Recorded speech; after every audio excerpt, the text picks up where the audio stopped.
fewest runs in baseball by a wide margin. But offense, the story lately. 9 more runs yesterday and a 4.5 game lead in the National League East. Tonight, they'll have to do it against one of the best. Mr. Perfect leads the Giants against Ross Detweiler and the sweep-seeking Nats.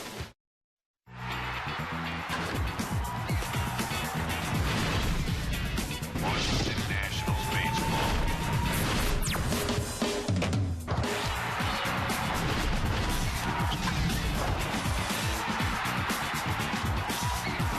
Washington Nationals baseball. When the fans come to the ballpark tonight, it'll be a different look around the yard. Pablo Sandoval, New York Giants. Ian Desmond better not use that little glove all night. It'll be E6 all night. Davey and Boch getting together, celebrating the 1924 World Series, the New York Giants and the Washington Senators. Now, I've got Goose Gosselin's bat from the 24 World Series, and you have Bucky Harris. My only other question for you, Clyde, where's Bonnie? Well, this is the closest I've ever been to a Hall of Famer's bat, so I'm going to hang on to it all night. Very cool and interesting things going on all night long at the ballpark. Right now, the Nats are winning. And the middle of the lineup, they almost look like the 27 Yankees the way they're going. Yeah, they've been hot since that second game in Colorado. And Davey Johnson talking about when the middle of the lineup's doing their thing, it allows everybody else to follow suit. So, you know, sometimes when you're struggling as a team, guys try to get outside of themselves and make up for guys that are hurt or guys that are struggling. Right now, as a whole, this lineup absolutely clicking. Check out the last 8 games. 12 doubles, 10 home runs, 34 RBI, and only 30 runs scored. They've been averaging well over 8.5 runs a game. The Nats team batting average at a season-high 250, and they're 5th in the league in home runs now. Now, I don't know how much use these things will be against Matt Cain tonight. He's been pretty good. Well, you know, he's watched 2 games. He knows there's some hot bats in the other dugout, but when you look at his numbers, the perfect game and all the success he's had, last time out he gave up 5 runs on 11 hits. So we'll see how he fares tonight. Lefty's hitting just 165 this year off of Matt Cain. By the way, if that old Giants logo looks a little bit like the Mets, that's because it was around way before the Mets. Ross Detweiler, 4-3 with a 3.30 ERA. He'll try to make it a sweep for the Nats. 3-4 guys have done their jobs. How about 5?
On Masson, brought to you by Jeep.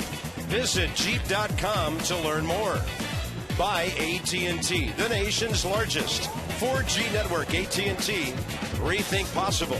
And by the amazing Spider-Man, in theaters now.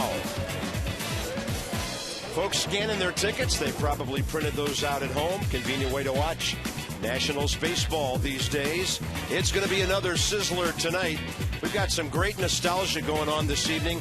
Ticket stubs, ball caps, rain checks, headlines. And that was a great series. The Senators, known as the Nats back then, beat the Giants in 7 games. Walter Johnson got the win in relief in Game 7 after he had lost his first 2 starts. FP's got some more facts on the series in that game for you, and we'll talk about a lot of those fun things as the night goes on. 1924, 12-inning Game 7, and of course that was the Senators' only World Series title.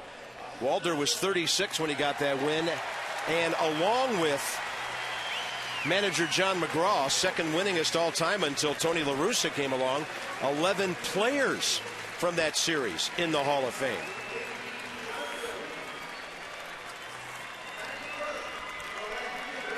Let's have a look at the Giants lineup.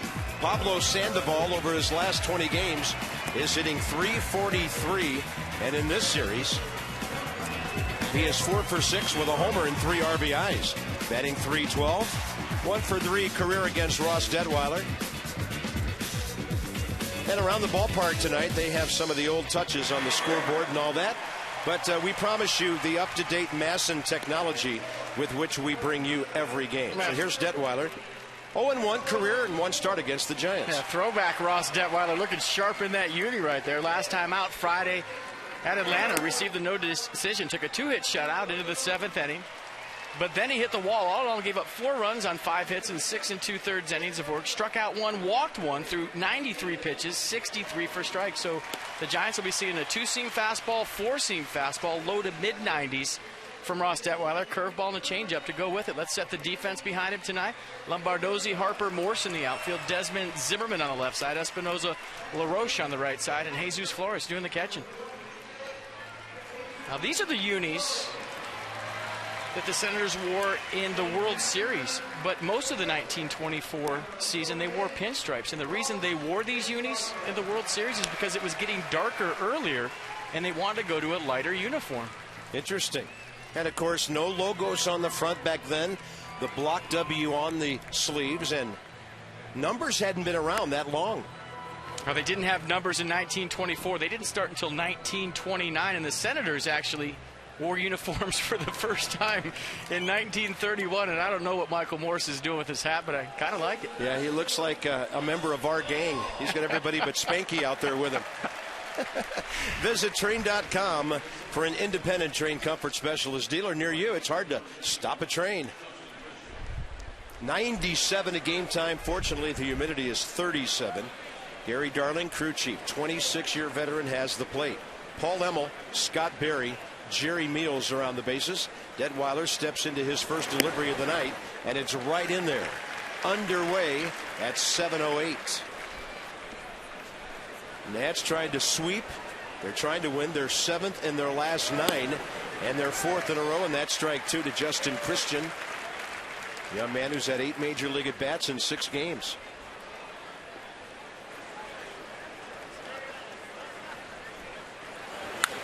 Detweiler pops him up. Straight back, out of play. Yeah, I'm looking at the scoreboard right now, and I am kind of thinking that is better than the scoreboards there every night. I like that. They should leave it green. Very nice look. It's a pretty cool look out there. And the old NY, when the Mets were born, they got the orange from the Giants and the blue from the Dodgers. That's why the Mets colors are orange and blue. So that NY logo for the Giants and the Yankees around a long, long time before National League Baseball returned to New York in the early 60s. Great, simple, classic looks. Now, Phil Wood had a lot to do with the unis you're seeing here tonight. He had the last say in both sets of uniforms for the Giants and the Senators / Nationals. Pretty good jamage there by Detweiler, and Christian hurts himself with that swing. 32-year-old outfielder from Lincoln, Nebraska, who for over 9 years has played independent ball and minor league baseball. Got a chance with the Yankees for 24 at-bats in 08, 47 bats with the Giants last year. Now, fastball in. That's what Detweiler's been doing so good lately since he's been reestablished as the 5th man in this rotation. Fastballs in, attacking hitters. And he goes side door for the breaking ball. Almost got that call. And then check it out. Did it get the outside corner? Look at the pitches in the sequence. Everything up. That one, the lowest one, backdoor curveball, just missed. I'll tell you one thing about that right field scoreboard, the one that's on the wall on the field. A lot of broadcasters would love that thing because we'd be able to see the ball when it hits up against it. Yeah. It's usually all red, lit up in red. A very simple, classic look. 2 balls and 2 strikes. Detweiler trying to paint and he misses away. Giants start the night 8 games over 500, a half game back of the Dodgers. And the Nats are 15 over, matching their season best. 4.5 up on the Mets, 6 on Atlanta. Miami won a game today at Milwaukee. They're 8.5 out. And Detweiler will pop him up on the first at bat of the game, cruising underneath it. Bryce Harper, who was only a gleam in his great-grandfather's eyes back in 1924. So Ryan Theriot will be next, and then Melky Cabrera, who could hit in any era the way he's going. Nice night for baseball. A lot of folks still coming in. Nats were expecting a crowd of between 25 and 30,000 tonight. Hope you had a great holiday, a safe one. That ball ripped by Theriot. First base hit of the series for the veteran infielder. He's now 1 for 6. With Cabrera coming in, the Nats in series this year are 11 games over 500 with 4 splits. Melky Cabrera, since the beginning of last year, leads everybody in hits, 114 of those this year. And the Nats bullpen since the middle of May, outstanding. Their overall season ERA now is under 3 at 2.99. They have 5 relievers down there with sub-2 ERAs. How about that? Look at Cabrera reach out and just stroke the ball to right field. 2 on, 1 out. Giants trying to make some first inning noise like they did yesterday. That'll bring in Buster Posey. Well, this is a tough challenge for Ross Detweiler. When you look at the averages that the Giants hitters have against left-handers this year, Posey 365, Sandoval 366. And if Jesus Flores is paying attention right now, you can see the game plan from the Giants. Get on that first heater you see from Ross Detweiler. And that first one at 93 misses. And Cabrera on first base before that at bat, hitting a cool 427, 38 for 89. Yeah, he now has a 4-game hitting streak, 6 for his last 12. Third leading hitter in the league at 354. Both pitches close. Neither in the zone, 2-0. And both below the zone from Detweiler, and that's a good place to miss to Buster Posey. 1 out, he's looking for a ground ball double play, so he's trying to get that sinker down in the zone, get his infield involved.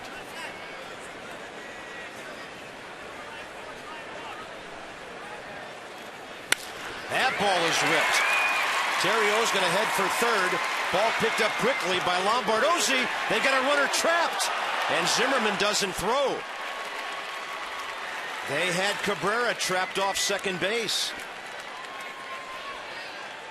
I can't believe he didn't see me pointing to second from the booth. A big round of the bag by Melky Cabrera. And Zimmerman probably thinking about, I got to play at the plate right here. You know, Flannery had to stop Theriot at third base. He took a big turn, so he's looking at Theriot first. That's priority number 1. Watch the turn. Flannery stopping Theriot last second. Zimmerman checks third because that's the run.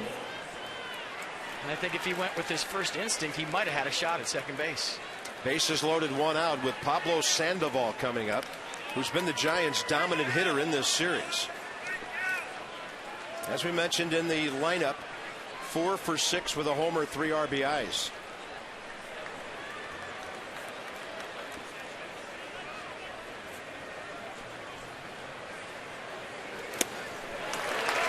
94 upstairs. He couldn't get there. And that's Pablo's game plan every single at-bat his whole career. Get on the first pitch, period. Ross Detweiler reaching back right there for some 94. 3 base hits in a row for the Giants. Ross Detweiler still 1 pitch away from wiggling out of this.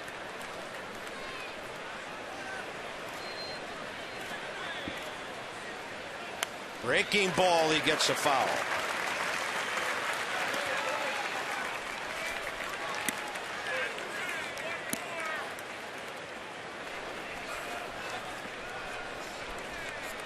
Sandoval overall, 7 home runs, 28 RBIs, 1 for 3 career against Ross Detweiler.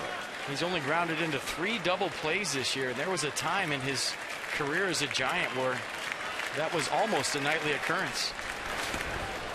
Trying to keep the ball down. Detweiler bounces it. Flores blocks it. And just another ho-hum block from Jesus Flores. He's been doing it all year. He would do that if there was nobody on, nobody out. I think you get yourself into good habits.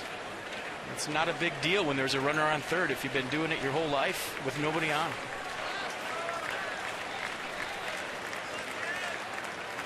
One, two, and he got him on a pitch way out of the zone. So Detweiler takes advantage of the aggressiveness of Pablo Sandoval. 2 outs. Yeah, we talked about it a lot yesterday. I think the last thing you want to do to Pablo Sandoval, especially in a 2-strike count, is throw a strike. He'll expand the strike zone right with you. You see the 2-seam fastball from Detweiler. I don't know if it ever started on the plate at all. It was a clear ball, but Pablo thought he could reach it. Big out early for the Nationals in Detweiler. Angel Pagan is next. And a bounce to second will get the Nats out of the inning. Espinosa to Desmond. That is big. A 0 for the Giants, top of the first.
On hand. Hope they're keeping cool. See your authorized Dodge dealer and experience a world of performance design and fuel efficiency. Schedule a test drive or go to Dodge.com and check out our powerful lineup. You can say the same about Zimmerman, Morse, LaRoche, and Desmond these days. 25 2-out runs batted in by Ian Desmond out of his 47. Best of all shortstop. He's on a 9-game streak and hitting the ball very well. The Nats have their hands full tonight. Matt Cain is 9-3 with a 2.53 ERA, and opponents only hitting 207 against him. Yeah, lefties 165, and last time out on the 29th against Cincinnati took the 5-1 loss, gave up 5 runs on 11 hits in just 6 2/3 innings. Struck out 7, walked 1 through 105 pitches. So he's 7th in the league in ERA and 6th in opponent's batting average at only 207. Lombardozzi leads off. He's walked, singled in this series, and scored 2 runs. Cain will feature a 2-seam fastball, 4-seam fastball in the low 90s. Slider, curveball, change to go with it.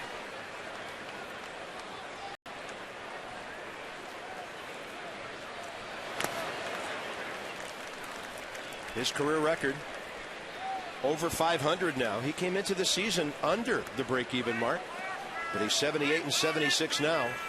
219 starts, a 3.26 ERA, and in his career he's thrown an uncommon 15 complete games with 6 shutouts. Lombardozzi stays with it, fouls it off.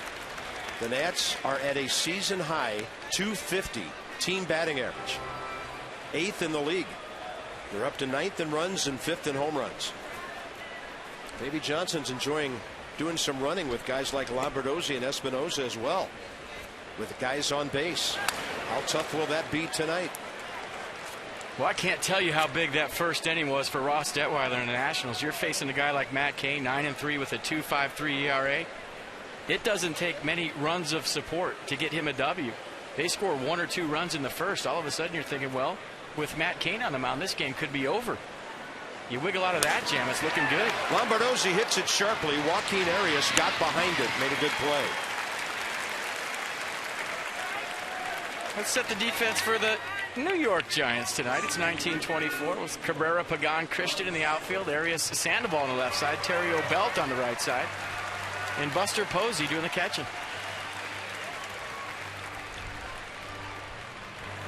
Bryce Harper coming in, knowing now that he is not going to win the vote for the All-Star game. David Freese, the World Series MVP from last October, did. Bryce is having a good series, 4 for 9 with an RBI and a walk.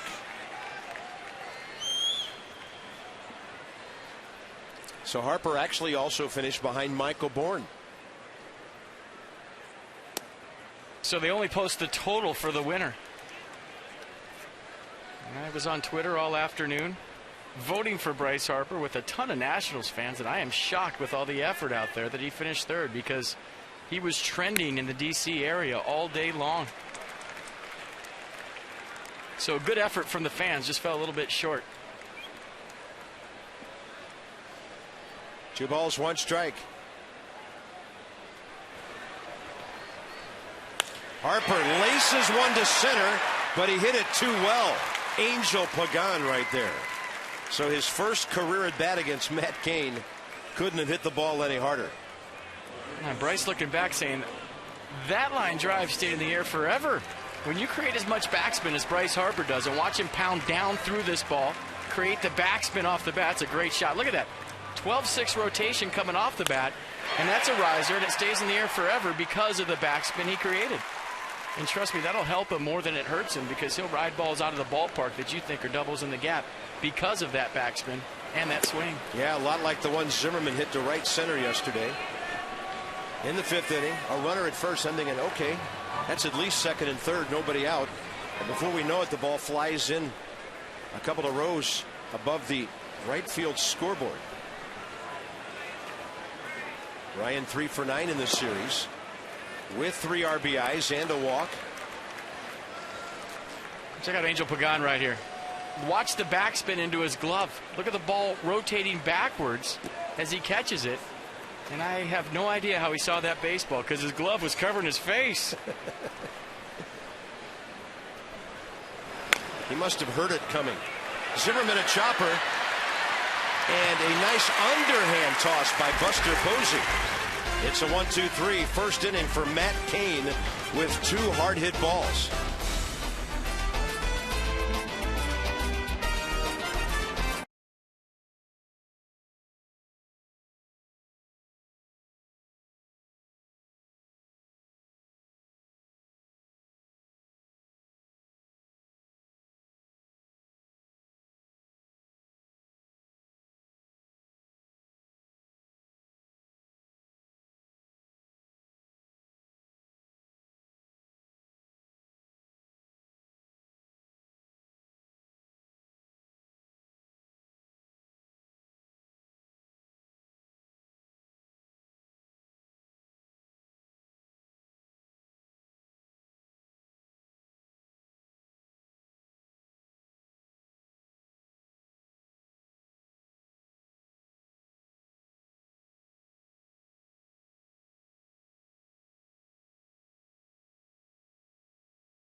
Hey, for the Luna Double, get your second room of flooring free at 877-241-LUNA. 7, 8, and 9 now for the Giants.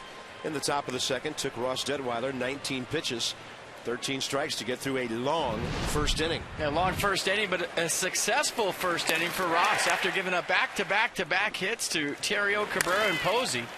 Struck out Pablo Sandoval, and that got Pagan to tap weakly to second base to get out of it.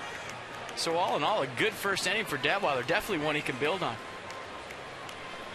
They'll face Brandon Belt, Joaquin Arias, and Matt Cain.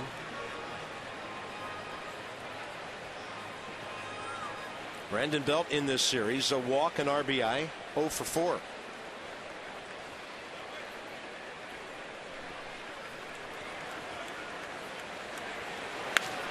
First pitch tapper, right side. LaRoche. This will be close. Detweiler got there. Brandon Belt gave him a contest. 3 in a row now, very quickly. Well, Detweiler getting over there just in time, but the game plan for the Giants continues. Get on that first heater from Detweiler. I think second time around, pretty good game plan from them. You know Ross is going to throw strikes. Bruce Bochy probably said, hey, this guy pounds the zone. He's aggressive with his fastball. Let's get on it. No more waiting around. And they are all over the first pitch. Phillies have a first inning run at New York tonight. And in the bottom of the first in Atlanta, Jason Hayward has hit his 14th homer. And the Braves lead the Cubs 2-0. The lead on the Mets, 4.5, on Atlanta, 6. That ball hit hard to center. Harper going back, and he will grab it on the track with a well-timed leap. 2 outs.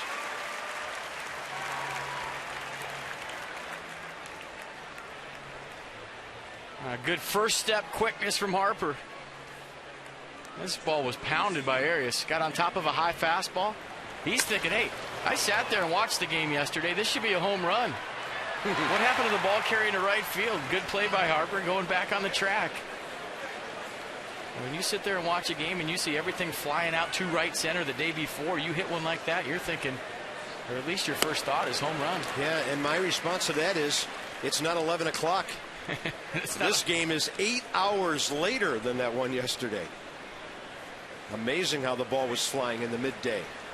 Matt Cain's a good hitter. 6 hits, 2 RBIs this year. He takes a swing like a regulation guy. And in his career, he's hit 5 homers and driven in 20. 1 for 3 career against Detweiler.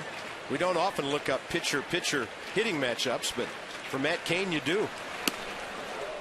Upstairs, ball 1.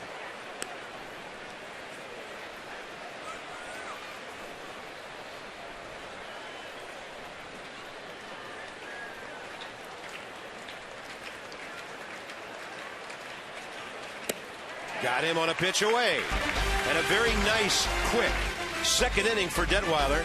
Couple of strikeouts. Ross has retired 5 in a row now as the potent middle of the Nats lineup is straight ahead.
And clinching that Game 7 for the Nationals. Here's our AFCEA sideline report. Visit AFCEA.org, the Association for IT Pros. Christina. Thanks, Bob. Everybody is really embracing this 1924 feeling here at the ballpark tonight. You guys had your hats on. I found some flapper pearls to go with the whole theme here. All of the grounds crew had on the paperboy hats and suspenders, and all of the guys in the stands had the hats on like you, Bob. The uniforms for the players, it seems like the hat was what really went over big with the throwback W. And I think the coolest thing about it right now is the organ here is playing the guys' walk-up songs as best as he can. It's pretty cool. It's a good feeling. Davey had a funny line earlier. He said, I'm really happy that I'm not old enough to recognize those uniforms, but they're looking great. He said all those old-timers from back in the day were the guys I looked up to growing up as a baseball player. 1924 world champions. They went to the World Series the following year after winning 92 games and lost to the Pirates in 7. They would go back in 33, lost to these Giants in 7, and then never again.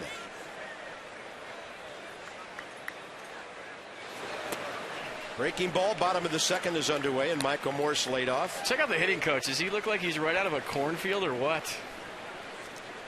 If you built it, he will come.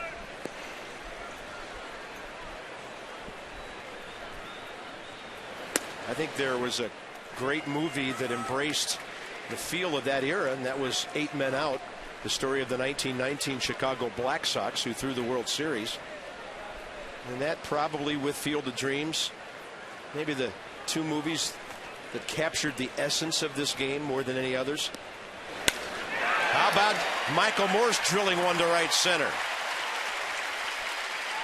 The Nats, this is 3 hard hit balls, FP, out of 4 batters so far. Yeah, that'll capture the essence of this game right here. The Beast locking it in. Starting the night at 288.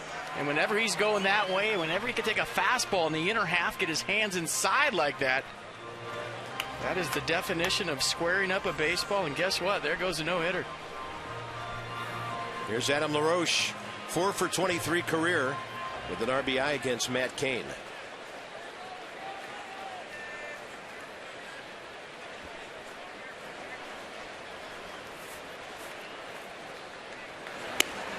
First pitch in there.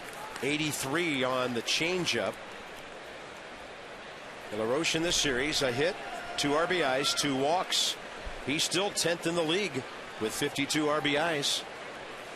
He's always hit well against the Giants. Look at that, 41 career RBIs. Now, some of that was when he was in the division with Arizona, had that 100 RBI season 2 years ago. They've got the big shift on, and right now there's 85 feet of space between Pablo Sandoval and the third base line. Something to think about in case Cain would work him away for a pitch based on the count. That's where the target is. LaRoche will pull it, and he'll just slice one into center field. That ball hit slowly. Michael Morse goes to third as Pagan rushed his effort and dropped it, preventing him from throwing to third base. And the Nats have a corner situation with nobody out. No error on the play. Now, Morse was going anyway. Michael Morse read this great. You see the swing from LaRoche. Ball up in the zone, just off the end of the bat. A lot of hits down on the end, by the way. And you see it right here. Good read by Morse. Almost like 2 outs. That's good pre-pitch preparation by the Beast. And Angel Pagan did what he did yesterday once again today, going for the ball with his glove and not his bare hand, and he barely got it on the second try. That was a difference in a run early in yesterday's game. Ball off the wall. It hit his glove, bounced down. It was on the ground. He reached for it with his glove, missed. Bang, bang play at home plate. Went the Nats' way because of that. Here's Desmond. And the first pitch fastball swinger takes a heater at 91 right in there. And who knows if he misses it on the second try tonight. Bo Porter might have sent Michael Morse. Desmond in the series, 3 for 8 with a homer, 3 RBIs. Actually 4, huh?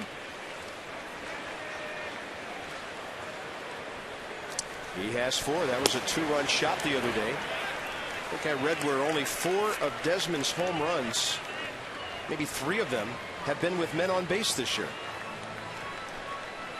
Not his fault, guys weren't getting on, but they are now.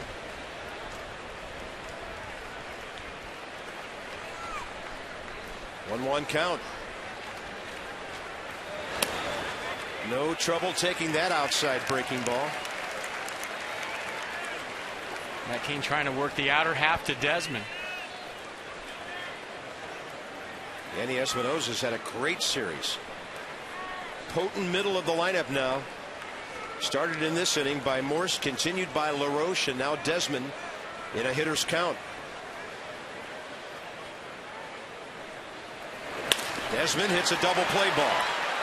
That will go 6-4-3. The Nats will score a run as Michael Morse comes home. 1-0 Washington. Well, you kind of saw the whole sequence right there.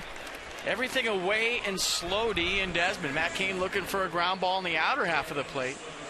Desmond got into a 2-1 count, a hitting count. Good pitch by Cain. Slider away, got the double play.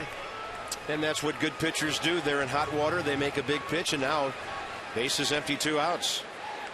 Well, early in Matt Cain's career, when he was in trouble, he would try to throw harder. But as he's matured as a pitcher and guys get into scoring position, you look at the average. You know, Matt Cain is tough with runners on base because he subtracts instead of adding. He doesn't try to hump up on the fastball. He slows down in those situations. Espinosa high in the air to center. Angel Pagan there. So the Giants in the first inning, 3 hits, didn't score. The Nats in the second, 2 hits, they did score to take the lead.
Four o'clock this afternoon, and maybe they had a popsicle, but they're having a good time right now. The Nats on top.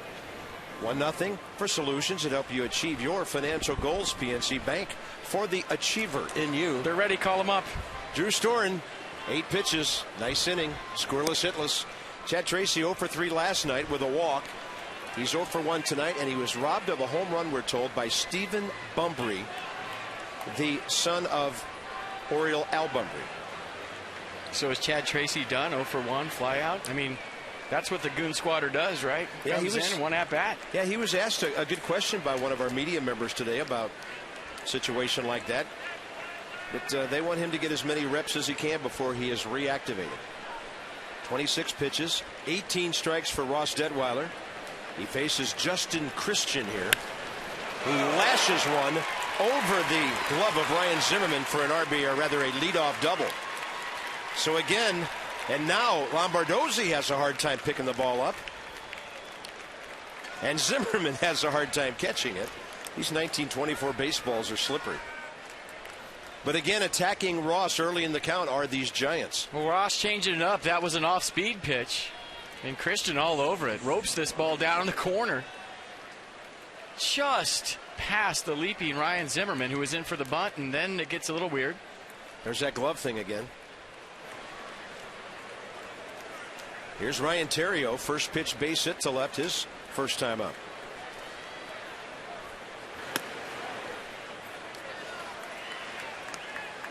Well, the Phillies have increased their lead at New York to 2-0 second inning, and the Braves have doubled their lead first inning to 4-0 against the Cubs.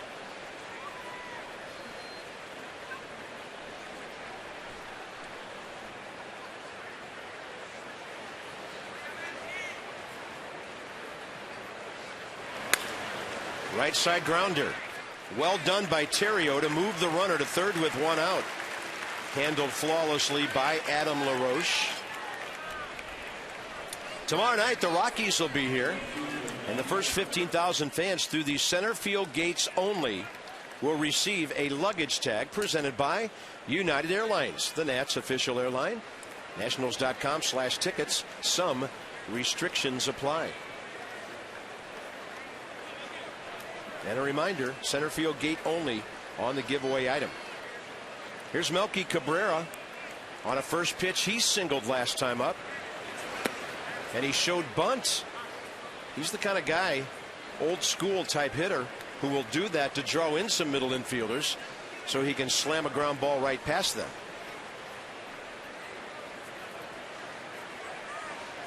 "115 hits. And tonight's the Giants' 83rd game of the year.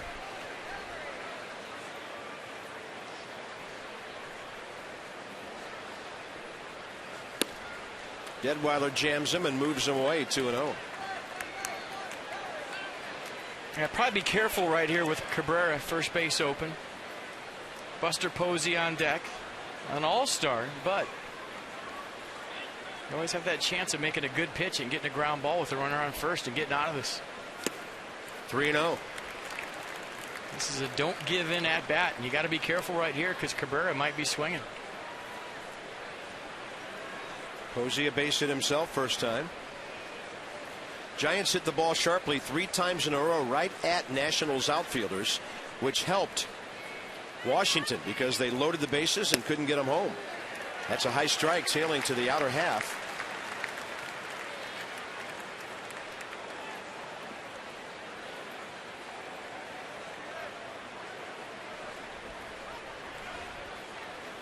"3-1 hit to the shortstop. Desmond pops up, no play at home, tie game. Melky Cabrera with his 40th RBI, and both teams play some small ball tonight for early runs. Yeah, good fundamental baseball right there by the Giants. Melky Cabrera should go right to the bench and high-five Ryan Theriot for getting him that RBI. Good at-bat by the number 2 hole guy. Advancing a leadoff double to third base. Davey Johnson plays the infield back as he should early in the ball game. And Melky Cabrera does a nice job in a 3-1 count of simply putting the ball in play. Base is empty now for Buster Posey, who broke an 0 for 7 with that base hit last time.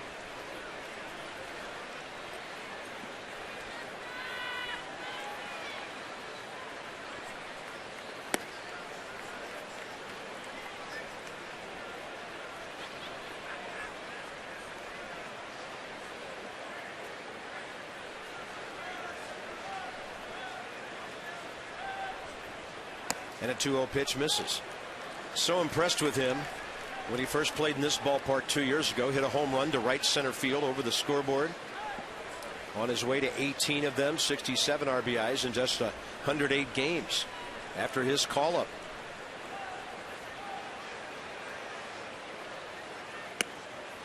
And he walks him on 4.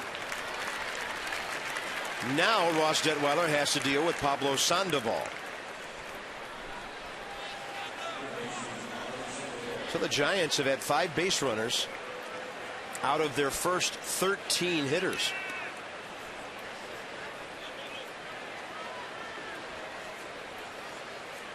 Yeah, Ross Detweiler's at his best when he gets strike one, as are a lot of pitchers, but especially for him. You know, second time around in the rotation, he's done a nice job of attacking the strike zone early like that. And he gets strike one, and it opens up all his other pitches. It allows him to move his fastball around a little bit more and to become more free and easy with his delivery. You fall behind to big hitters, guys that have some good numbers against left-handers. Now you got to be fine. And the 0-1 fouled back. You get into a 1-0 count against a Buster Posey. or a Melky Cabrera. Now you're saying, okay, he's going to be on my fastball. I got to be perfect with this location. Try to be perfect with a 1-0 pitch. You get to 2-0. And that's how it goes. But when you get ahead 0-1, look at him, 0-2 right now because he's being aggressive in the zone. Now he can afford to be a little bit more fine. Jammed him with a breaking ball, and it's a good thing it got in as far as it did.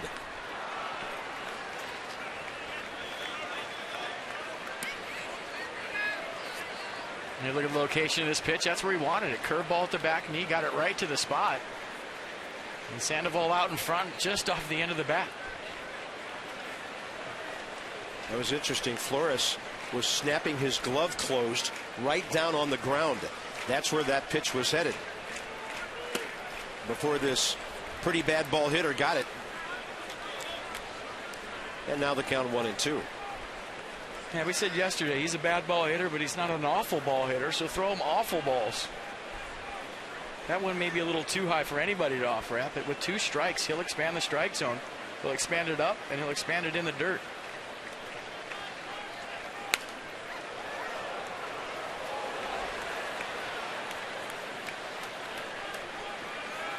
The Nats have dropped the Giants, 2 games under 500 on the road. They're 19-21, while Davy Johnson's team has improved to 8 over at home, 7 over on the road, and 1 over, 9-8 against the West. 1 ball and 2 strikes with a runner at first. Base hit. Off speed at 85. Sandoval stayed with it. That's his 5th hit in 8 at-bats in this series. And now they're building a long inning against Ross Detweiler. And Pablo's mad at himself for some pitches he had earlier in that sequence. Even though he got a base hit, the good hitters will stand on first base and talk to themselves because they knew they got some pitches that should have been hit better than the ground ball single. It must be so disconcerting to be hitting just .315. Well, he's a perfectionist, and you got to love that in any hitter that takes pride in knowing that, hey, I got a pitch early in the sequence that I should have hit out. And that's what he's talking about right there. He'll take his single, don't get me wrong, but the good one's always trying to be better. Here's Angel Pagan. 2nd time in a row he swings at the first pitch. In the first inning, he hit that shot at Espinosa that put an end to that inning with the bases loaded. So he's been on the attack here, 0 for 5 in the series, 2 for 8 career against Detweiler with the lead run in scoring position here. Pretty solid with runners in scoring position. Hasn't failed to swing the bat on any pitch yet. Pablo's right arm probably be about 2 pounds lighter than his left arm tonight with that sleeve on it. I mean, it's 100 degrees today, and he's wearing a sleeve on his right arm to keep his arm warm, but I don't think you need a sleeve today to keep your arm warm. That's maybe to keep the sweat off the baseball, too, when he throws it. 0-2. He had Sandoval 0-2, and then Ross throws a move-in back fastball. A good 0-2 pitch right here. You see the first one away, the second one right down the middle, third one in. By the way, hurry, Nissan's 4th of July sales event ends July 9th. Celebrate and save. 1 ball, 2 strikes. Ground ball. Zimmerman can't get it. Posey around third. Giants might take the lead. Lombardozzi's throw cut off. A walk and 2 hits with 2 outs. 2-1 San Francisco.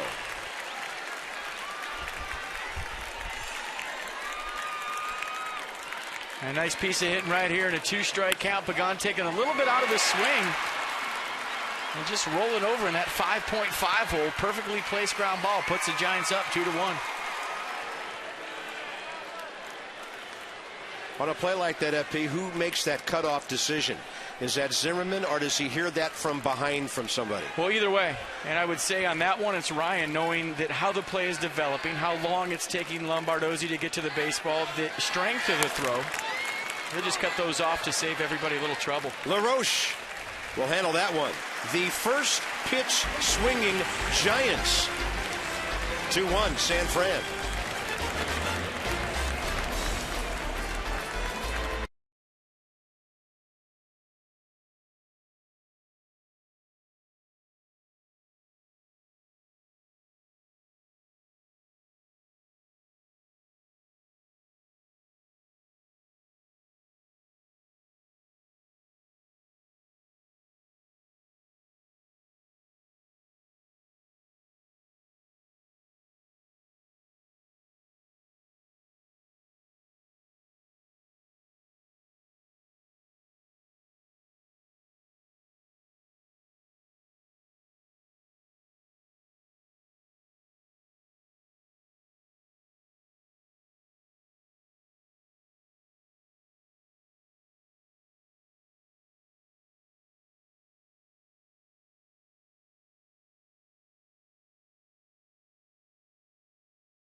Astros in San Francisco. Yeah, he had it going on all night long, obviously. He struck out 14 hitters. How about that catch by Gregor Blanco? The last play by Arias going to his right, a little stumble, then the strong throw across the infield. But 14 strikeouts, a career high for Kane. It tied a record for most strikeouts in a perfect game, and that was set by Sandy Koufax September 9th, 1965. His 125 pitches were the most ever in a perfect game.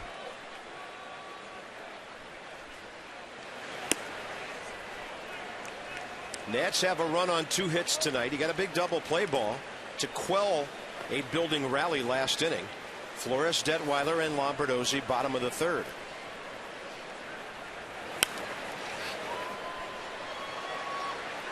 And maybe in 5 years, the closest a ball that's ever come to our booth up here. That one almost made it up here.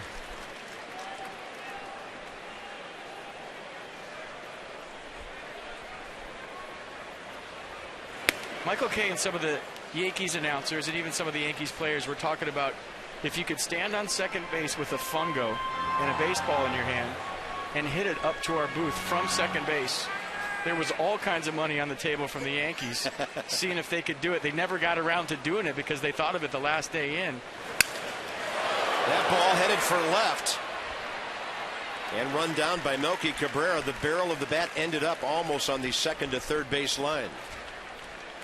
Just a reminder, as you enjoy a cold one, to look forward to Miller Time later in the game. Brought to you by Miller Lite.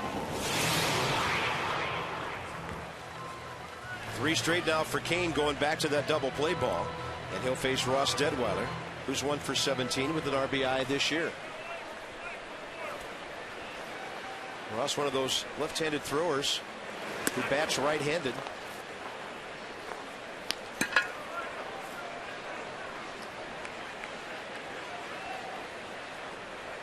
Four for 62 career with 3 runs batted in. 2-0. I'll get Buster Posey out to the mound to talk to his big right-hander.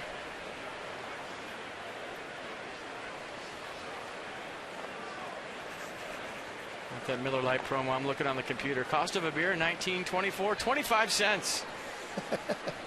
Quarter will get you a brew. I saw where J. Edgar Hoover was appointed the head of the BI in 1924, later to become the FBI. And he served until 1972. Wow. He looked a lot like Leonardo DiCaprio in that picture. Just for the record, I'm for that price coming back. There's the ball down the right field line and foul. Tough play with one hand. Yeah, it takes a special kind of talent to catch a ball with one hand. A foul ball. And these games will all be in living color, ladies and gentlemen. Friday, Saturday, and Sunday, the Rockies are here. Strasburg and Drew Pomeranz tomorrow. Gio and Jeff Francis Saturday. Jordan Zimmerman, Jeremy Guthrie on Sunday. And then 4 days off before a 4-game series at Miami in the world's largest discotheque. It doesn't matter what ballpark is down there, you will not like it. Whether it was the old one, the new one, they could build one tomorrow. They had a chance, FP. They had a chance. And it would be the greatest ballpark ever. And something about South Florida, you do not like. I love South Florida. I don't know. If I want lime green, I'll go to the grocery store. Hey, after the last place they played, I love it. Oh, absolutely. No, I give it an A+ compared to the old place. It's a baseball stadium. That's good enough for us. I go see the Pinocchio Dolphins. You can't wait. Oh, you won't be there. Johnny's going to do that series.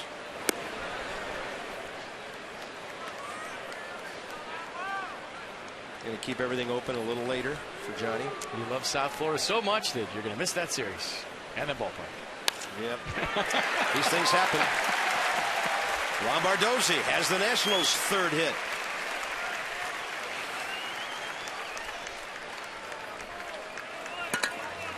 That'll bring in Bryce Harper with 2 outs, who actually killed the ball his last time up. And a great serving of a breaking ball right there. Yeah, just dropped the head on the baseball. Pretty good pitch from King. Sometimes a good hitter will beat a good pitch, and that's what happened right there. Down in the zone. We talk about where Lombardozzi keeps his hands. Right around his belt loop. Just drops it on the baseball. Anything above the hands, trouble. Anything below the hands, you saw the swing right there. Nice.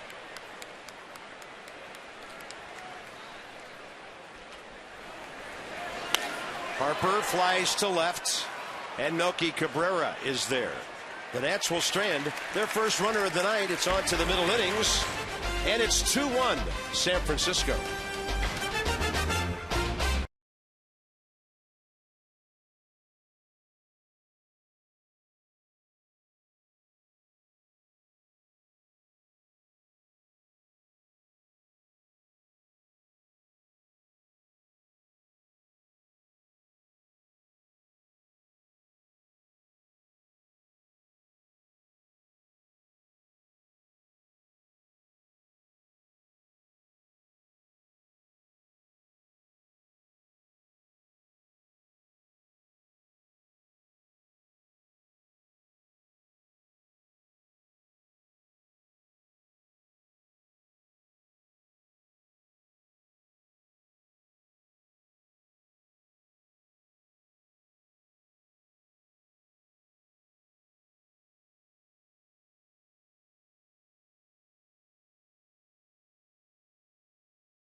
Verizon Fios. Introducing Verizon Fios Quantum Speed, internet twice as fast as anything America has ever seen. And by the new summer barbecue menu at Burger King. Let's have a barbecue today. It's pretty cool in the club tonight. Strasburg's in there. A little housekeeping. They got the old, I think Christina called those paperboy hats. Nice. I believe the paper in 1924 was the Washington Star.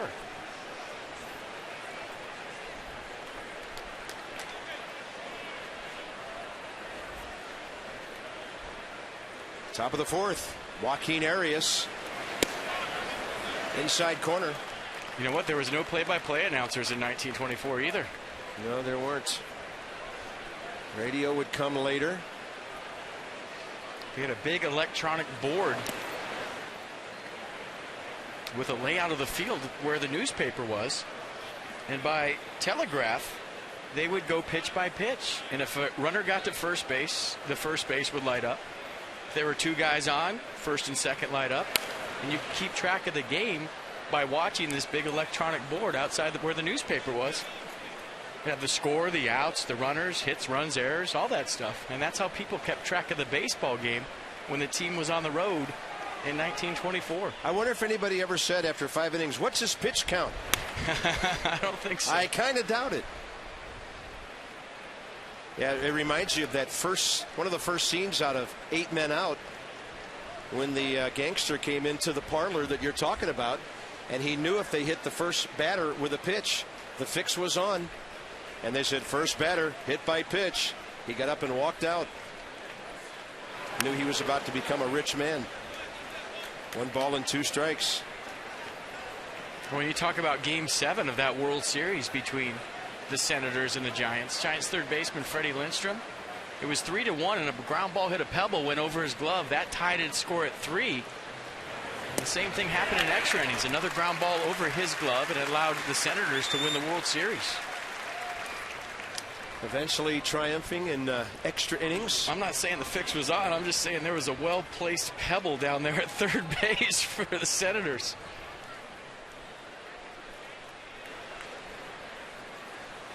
And by the way, in that series, the Giants became the first team to play in 4 straight. They won the first 2 and then lost in 23 and 24. That's when John McGraw was building his resume as the second winningest manager of all time, behind Connie Mack. That's a breaking ball in there to Matt Cain. So Arias has been retired. Matt Cain struck out his first time up.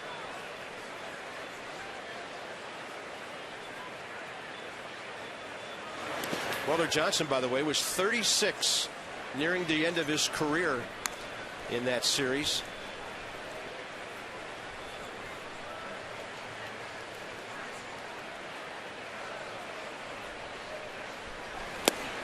That's a swing and a miss on a pitch away. And Ross Detweiler doing what he should do against the bottom of the order. The bottom three hitters are 0 for 6 against him. Now he's going to take on those tough guys up front. Another reminder, help those in need with the Harris Teeter food drive Saturday and Sunday. If you donate 2 or more non-perishable food items at the ballpark, you'll receive 2 tickets to a select future home game. Donations benefit the Capital Area Food Bank. Some restrictions apply. Saturday and Sunday, help those in need here in the district. Curveball for a strike to Justin Christian, who got their rally started last inning with a leadoff double on the first pitch.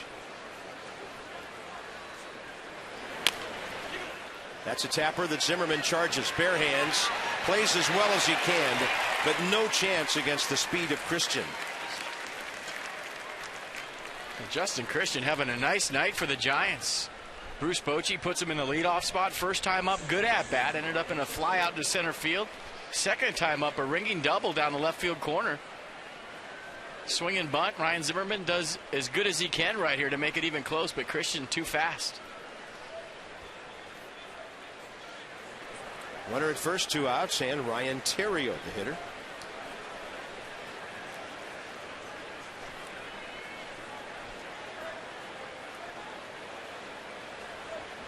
Yeah, I would think if you get on with a swing and bunt and 2 outs, almost like a bonus, that Bruce Bochy and Christian would be looking to run very early in this count. That's why Detweiler threw over there right there, just a little heat check to see if he's going. But you got a base runner for free, got a break, you got to roll him here early. Giants are a good running ball club. Only the Marlins and the Padres more steals. San Fran has 66 going into today. Miami 75. San Diego 73. Hensley Mulin's a hitting coach for the Giants. Bruce Bochy in the background.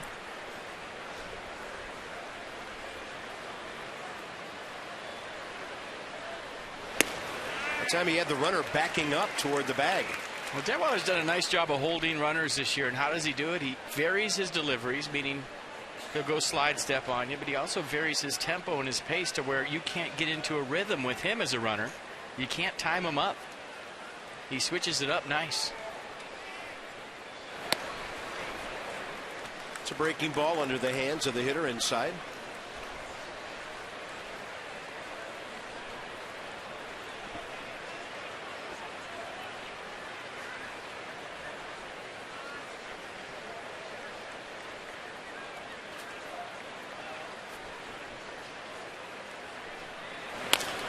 Another little tapper, third base side. Ryan's not even going to bother to throw that one. Well, that's one where if you're Ross Detweiler, they got to take a long walk around the mound. Tap, tap, go the Giants, and here comes Melky. Slow the game down a little bit. You made some good pitches. You got a couple of bad breaks, and now you got to face one of the best hitters in the National League. And that's exactly what he's doing. Regroup.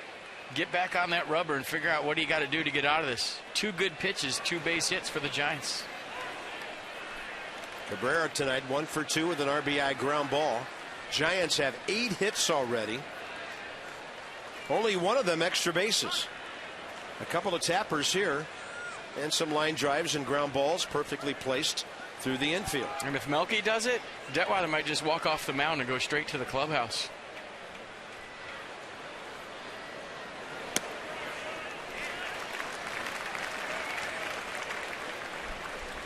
Andrew McCutchen 360, Carlos Ruiz, and they're both all-stars, 357 to lead Cabrera. I saw something today. In the last 7 games, Andrew McCutchen has 21 hits or something crazy. That one by Zimmerman. And the Giants keep placing the ball perfectly. Lombardozzi's going to make a real good play in the corner to keep that to 1 run. He went screaming into the wall there to keep that ball from getting behind him. So Ross Detweiler, second inning in a row, 3 batters reach after 2 outs. Bases empty. 21 for 40 now, Melky Cabrera from the right side, and that one was a bullet. There's nothing you could do about that. Good swing. Zimmerman giving it a good effort just past the outstretched diving glove of Zimmerman. And you said Lombardozzi, good play down the corner, getting it back in quick. Little damage control with a nice play in the corner. Buster Posey now coming in. A single and a walk. This is what the Giants do. Second from the bottom in the league in home runs. 11th in runs, but they have a high team batting average of over 261. So they will pepper you to death with base hits, and that's what they're doing to the Nats right here to lead 3-1.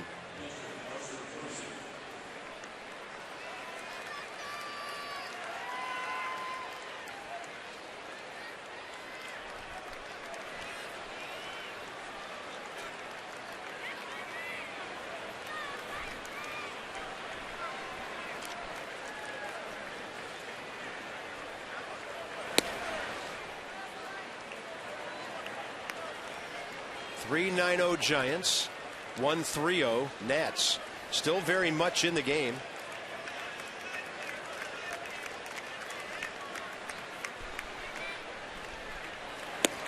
I correct that. Melky Cabrera now 40 for 92.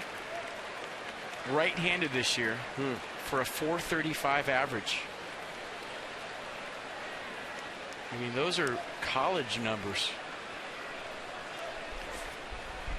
Came in at .427.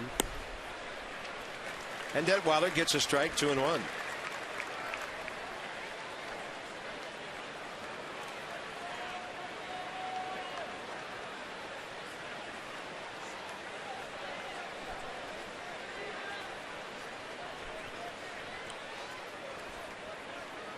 Meanwhile, in New York, the Mets have battled back to tie the Phillies at 2. They have the bases loaded, third inning. 2-1 pitch here in the fourth. Ball 3. Well, this is the old unintentional intentional, but we have Pablo Sandoval on deck. He's 1 for 2 tonight. Came into the game 15 for 41 right-handed, a .366 average. Doesn't get any easier. Giants just hammer lefties.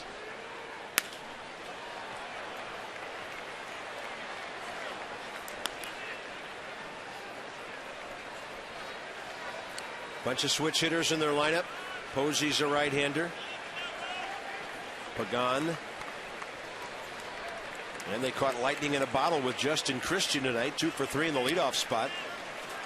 Came in with 1 hit this season since a recent call-up. 3-2 now with runners at second and third. And now the bases are loaded. Second time Posey has walked. So it's Detweiler and Pablo Sandoval again. All this after 2 outs. And Ross simply hasn't been able to handle the top 4 hitters in this lineup. And then Sandoval is 1 for 2 as well.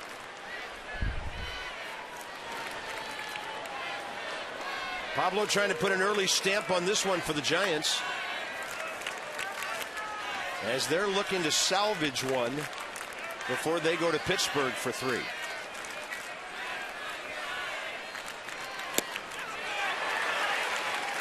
Now, obviously a big part of this baseball game early on.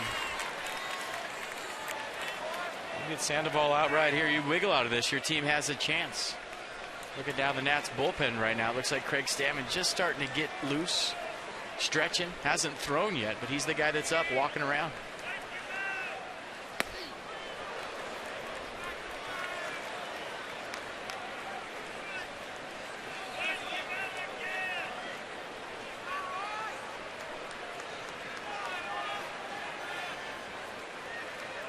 That's Stammen behind the top rail of the fence.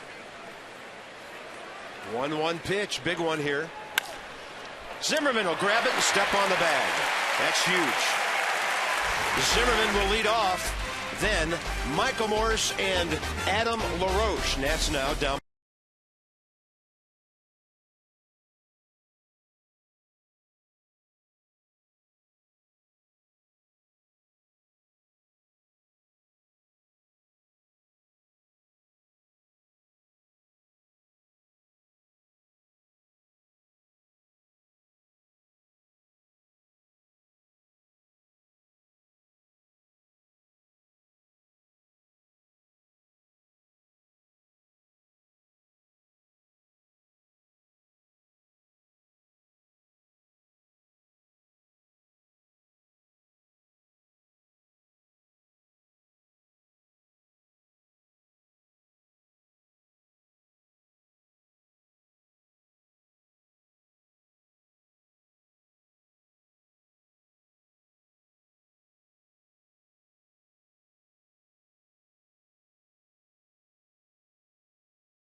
come out in 1924?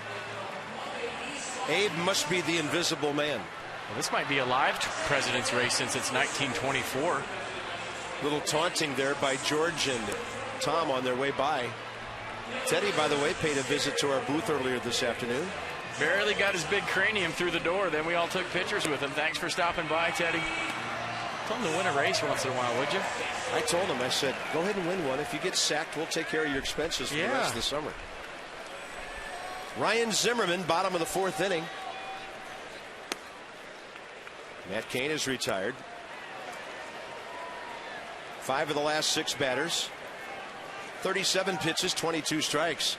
So he's on schedule with a very low pitch count through 3 innings to go deep into this game. Fastball up and in. Zimmerman fouls it into the mask of Gary Darling. And Gary Darling shaking that right off. It's a good pocket square, by the way.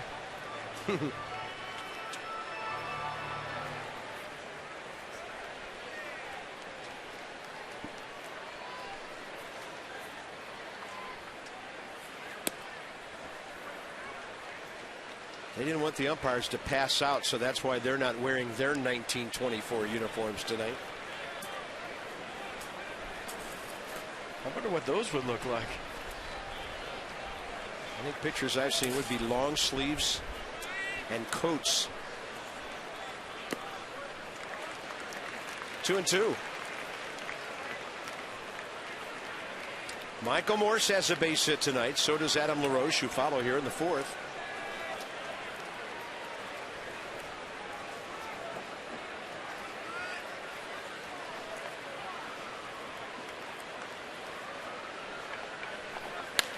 Zimmerman was reaching for a 2-2 pitch.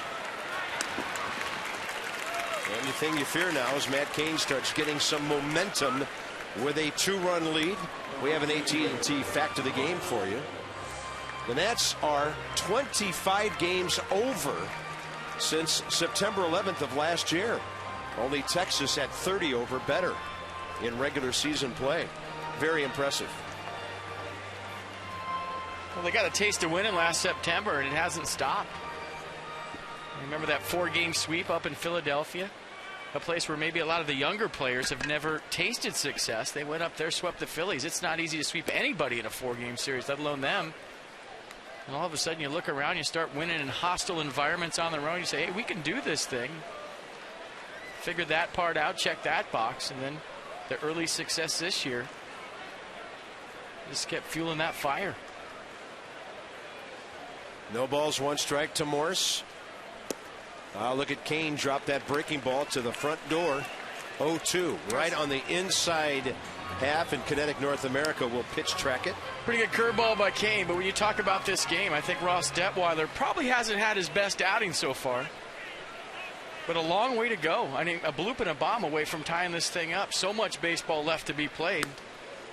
A 3-1 game doesn't really feel like a 3-1 game right now, but the way the Nats have been swinging the bat, they could erase that deficit in 2 swings.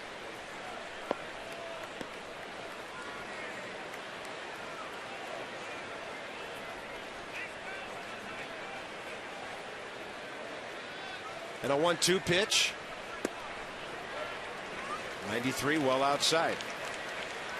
Michael Morse came into this game with 9 RBIs in 8 games, hitting .457. Adam LaRoche behind him, then Desmond. Seems like all these guys need to do is get one guy on, and then a rally ensues. Wow, that was some change. You see the downward dip on that thing at 87? Cain wanted the call, didn't get it. You saw the body language. Thought he had a strike, didn't get the call. Check it out on Pitch Track. Borderline pitch goes Morse's way. Yeah, umpire might have been fooled on that one.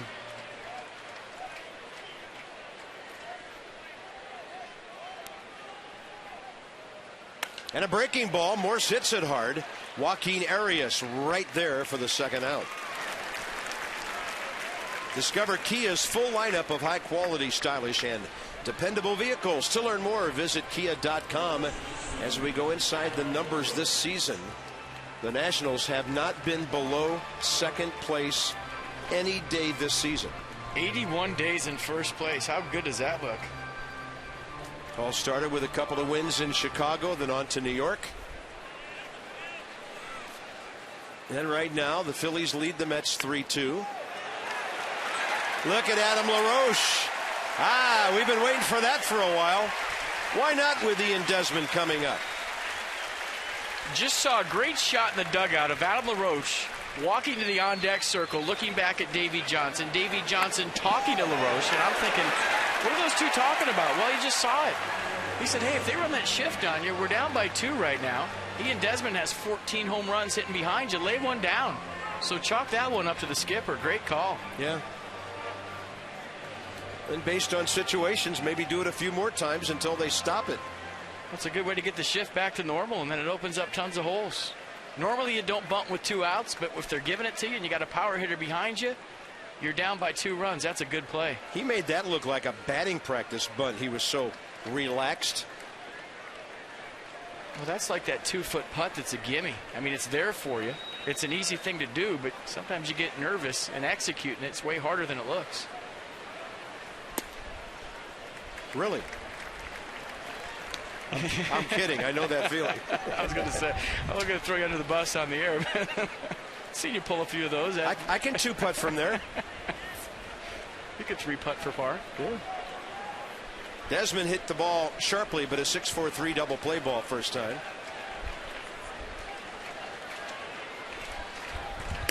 He'll take that ball upstairs, 2-0. If that pitch right there is a little closer to Ian Desmond, meaning having some more plate, that's his pitch. He loves that fastball up. It's a good take. Just a little off the plate away, maybe a little high. Center that pitch, and he's going to do some damage.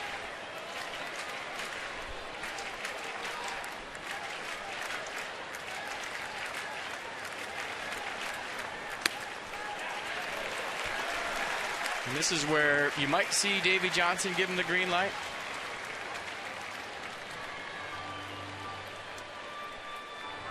And you definitely hear the broadcasters give him a green light, because that's what we do. We give everybody the green light up here. It's easy with makeup and glasses on. Sure. Sure, swing away. 3-0 to Desmond, and he is hacking. It's popped up. Right side. This will be close, and just into the first row.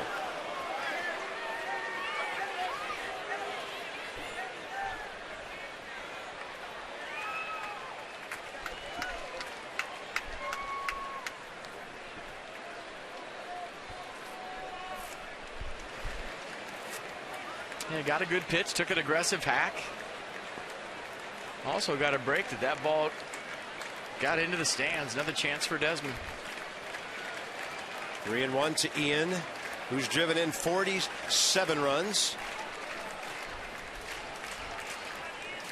And no problem taking that. 2 on, 2 out. That was a lot of respect for an all-star shortstop. 2-run baseball game. Matt Cain in a 3-1 count throws him a slider in the dirt for ball 4. That might have been a pitch around. Saw that 3-0 hack. Said he likes my fastball. Throw him a slider. Now it's up to Danny Espinosa.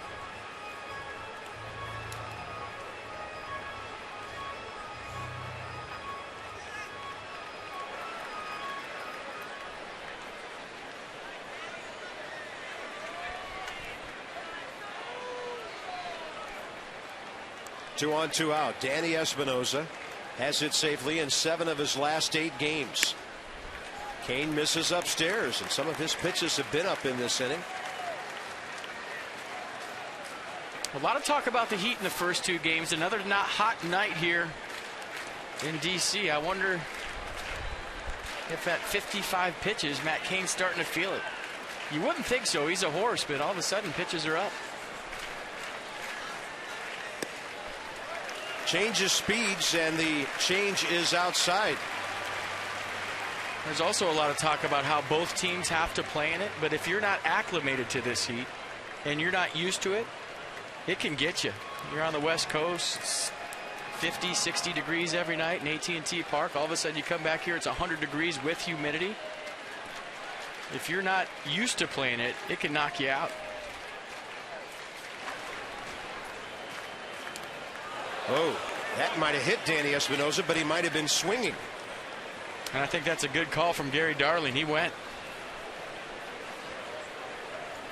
2-0 count, all systems go. He's looking for a heater down the middle, and he got a slider that chased him. And did the bat go? I would say so. Gary Darling called it a strike, and I think that's a good call. Danny Espinosa okay.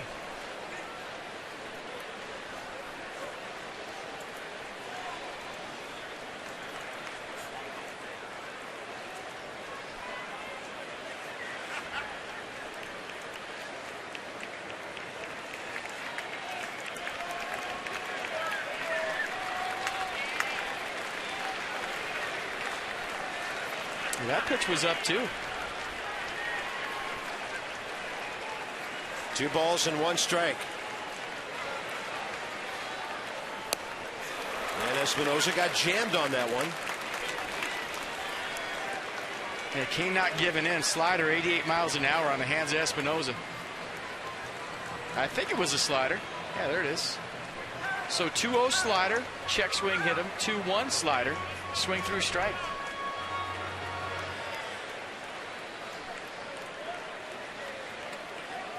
Pretty good idea. This one's going to be inside.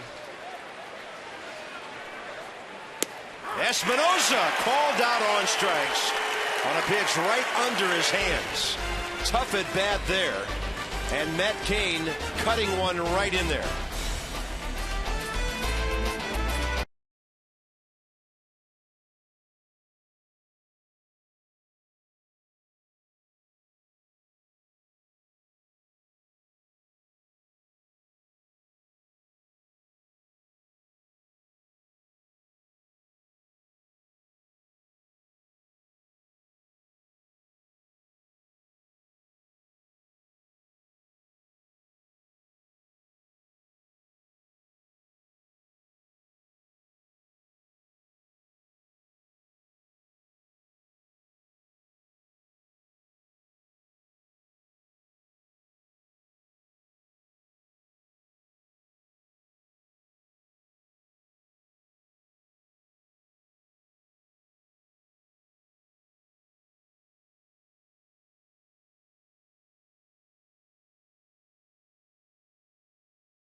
To 4 and lead at 3-1. Find out why more people choose the Cox bundle at Cox.com. Michael Morse is on the board. Ross Detweiler giving up a lot of hits, but not all of them that well hit.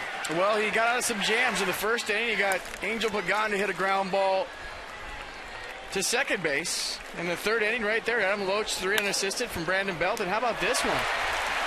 So although maybe not the best out of the year from Detweiler, he's done a nice job of getting out of some tough jams and keeping his baseball team in this game. 76 pitches, 49 strikes through 4. Angel Pagan 1 for 2 with an RBI single, and he jacks one way out of here, way foul. I tell you, he has been first pitch swinging all night, 3rd consecutive time.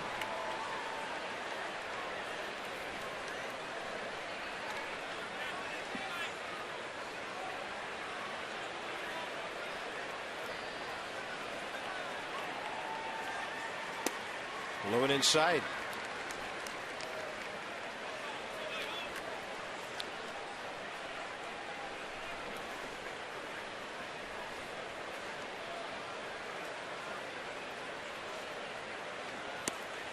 Nice changeup. 1-2. 83 miles an hour. Check out the late life on this changeup off a 93 mile an hour fastball. 10 mile an hour difference. And there was actually some cut to that changeup. Usually that pitch goes the other way for Ross.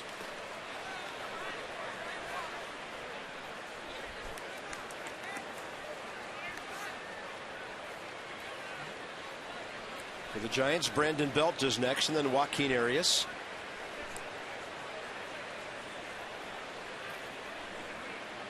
Last inning again, the Giants had 3 hits, scored only 1 run. They've had numerous opportunities to bust this game open, and the hits just keep on coming. Now that was a pitch up. So not a great location by Ross. It was away from Pagan. He had no trouble lining it into right field. 10 base hits for the Giants now. Detweiler's due to bat second in the bottom of the 5th. Right now the bullpen is quiet. On a clear night, but kind of a hazy night. Clouds that are up there, kind of a yellowish color over the top of Nationals Park. On the 5th of July, 97 degrees at game time. Belt has pulled the ball on the ground twice to Adam LaRoche. That ball is drilled to center. Bryce Harper knocks it down, can't keep it cleanly, and another base hit for the Giants. Lining the ball all over this ballpark.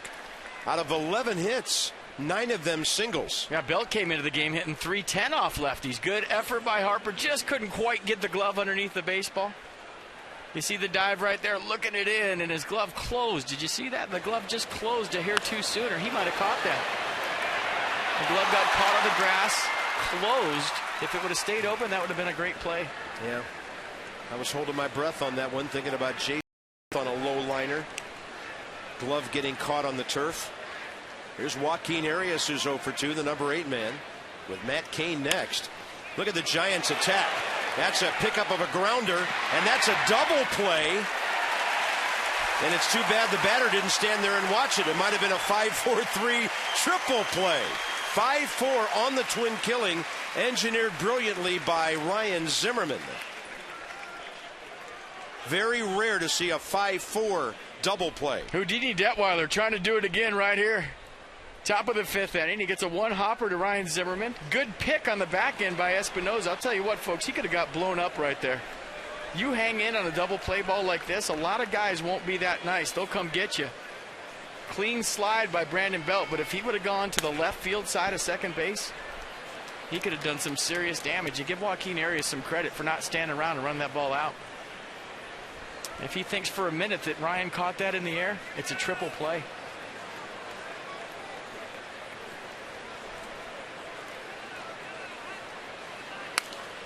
Not often I write a double play in my book and the batter's on first base.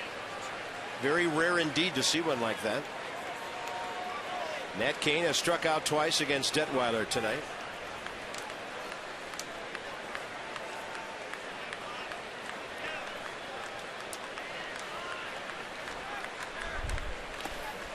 Heard from a great Nats fan watching MLB.TV in Singapore following his Nats. Ryan Woodward and his wife there. I told you MLB.TV, you can take the Nats anywhere, and they are cheering on their Nats from the other side of the world, where right now it's 7:32 in the morning. Exactly 12 hours halfway around from us. Is it 1924 in Singapore too? I don't think so. I think they'll be stuck there for a while if it is. A time change, right? Is there a year change? 2 balls and 2 strikes. Good question. Way outside. At the top of the order coming up, Ross doesn't want to walk this guy.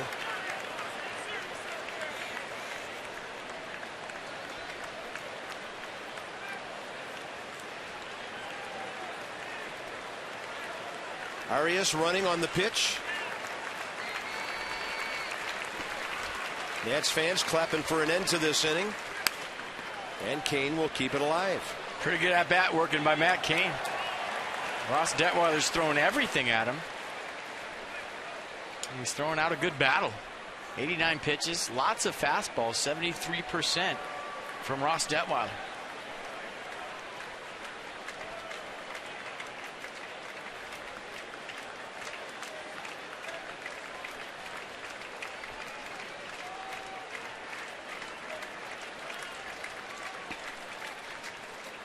Swing and a miss. Detweiler strikes out his counterpart for the 3rd time tonight. Still a 3-1 game. Nats are hanging around.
The Nats.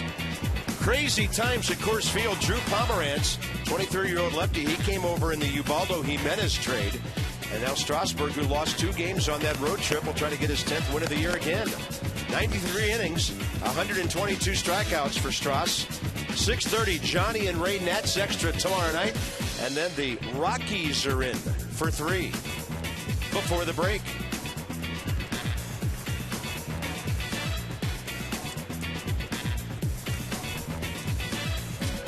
Strasburg still in the top 10 in several categories. In strikeouts right now, he still leads the league with 122. That opponent's batting average tied with Ryan Vogelsong of the Giants for 8th in the league. And his ERA is just out of the top 10. Jesus Flores, Rick Ankiel for Detweiler, and then Lombardozzi here, bottom 5. So it looks like Detweiler's done after 90 pitches.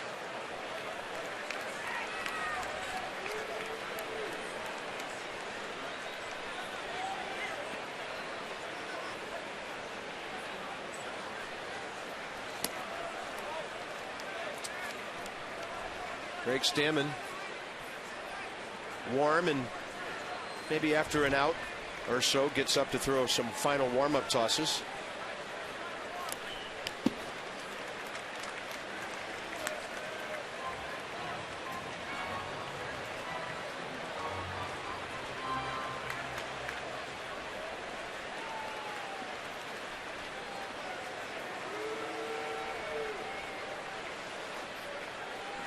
Two-one pitch. Flores saw that slider hanging up and in, couldn't get to it. That's still pretty hard for a slide piece. 86. Matt Cain 1 run on 4 hits. By the way, that strikeout of Espinosa was his first of the night. Then he follows with 1 on Flores here. So Rick Ankiel, who had a big homer off the bench yesterday, actually came into play center field. First at bat, bam. That fastball up and in. He said, I watched the other 3 carry out to right field. I'm going to try to pull one here. Got a pitch, put the barrel on it. The 4th home run of the day for the Nationals. Yeah, got him up to 85, 5th in the National League. Rick Ankiel this year as a pinch hitter. 2 for 10 with a pair of RBIs. Quickly 0-2. So Detweiler will go 5 innings. And he'll give up 3 runs on 11 hits. Struck out 5. The pitcher 3 times, walked 2. And got himself a nice double play ball there in the last inning. Right now it's that twilight time. At 8:38 local. Fly balls might be tricky here for a few minutes. It's a little brighter as you look over toward the third base side toward the sunset. And it's 0-2 to Ankiel again. The Giants have a pretty good bullpen, so but either way you want to get into that bullpen. And when you talk about Matt Cain in the Heat and talk about what he's done his last 6 or so starts, he's thrown a lot of pitches. So if you can find a way to make him work, stick around this game, just down by 2. June 2nd, he threw 117 pitches against the Cubs. June 8th, 116 pitches. The perfect game, 125. 100 at Anaheim, 112 at Oakland, and 105 his last time out. So if you can get him tired, he's a horse. But if you can find a way to get into that bullpen and stick around in this game, you're going to have a chance. Anything to extend these at bats and extend these innings. Lombardozzi next, as Ankiel takes it to 3-2 before he becomes Cain's 3rd consecutive strikeout victim. Saturday, the Nats and the Rockies play at 4:05, and you can join the players and some really nice looking broadcasters on the field from 1:30 to 2:45. It's photo day. Nationals.com/tickets. You must have a ticket for the game to participate. Some restrictions apply, but come to the ballpark early on Saturday and bring your camera. You can shoot the Nats up close. They will circle around the warning track like they did last year. You just say really good-looking broadcasters. I'm a mullion. You're talking about yourself, then. Just pump yourself up right there a little bit. You know, I thought after working with me for a while, you'd have more self-confidence than that. With that hat on backwards, you do look like you're working on your next great art over by the Cathedral of Notre Dame.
You must be pretty good looking. They can't wait to see you. Oh, notice there's no picture, but thank you very much. A lot of good work into that. That's some good artwork. This day in history brought to you by Ocean City, Maryland. Go to OCOcean.com. It's a good segue. Me to Babe Ruth. Click on Summer of Thanks, and you're conscious. Knocked unconscious during a game against the Washington Senators. Yeah, that was kind of a crazy thing. They said he was out for 5 minutes. July 5th of 1924, he was chasing a Joe Judge fly ball to right field that was near the line. And at that time, the walls didn't have padding. He ran into a concrete wall. And then it says the Babe recovered after Yankees trainer Doc Woods poured some cold water on his face, which I think was done on occasion at about 3, 4 o'clock in the morning. Went down the tunnel, pounded a brew, came back and hit a home run probably. Probably had 3 hot dogs and he was ready to go. Yep. The Babe. Here's Craig Stammen. He'll take over for Ross Detweiler, who gave up a lot of hits, but kept this game close, making some big pitches when he needed to. Now the Nats, as FP said, it's going to be a case of trying to wait out Matt Cain, who's thrown 73 pitches in 5 innings, and get him out of the game at some point. Stammen with a good hard sinker, just a little low, 2-0. 2, Justin Christian, 2 for 3, single after a double, 2 runs scored. Yeah, Stammen, a 4-pitch guy, 2-seam fastball, low 90s, above average slider in the 80s, and a curveball and a change. Doesn't throw the change very much, but the slider's his pitch. That's his kill pitch, his out pitch, and it's been good. And a 2-1 to Christian. Right in there. And that's the slider in the 80s. The curveball will be in the 70s. But the slider doesn't have a lot of tilt, more straight down action, almost like a hard curveball with 12-6 break. Sometimes it'll sweep across, but most of the time it just goes straight down. Look at the Giants finding holes with nearly everything tonight. And Justin Christian has quadrupled his major league hit total for this year in his last 3 at-bats. With 3 knocks tonight, a double, a single, and how about this single? And this will not be the last time that Justin Christian starts for Bruce Bochy. Having a big night, doing what a leadoff hitter is supposed to do. On base 3 times, scored 2 runs. It is a full box. It's a dozen to a box for the Giants in terms of their hits. And look at that, 7 hits for the first 3 batters. And then Angel Pagan has a pair in the number 6 spot as well. First pitch swinging is Ryan Theriot. Michael Morris after it, and just unable to get there.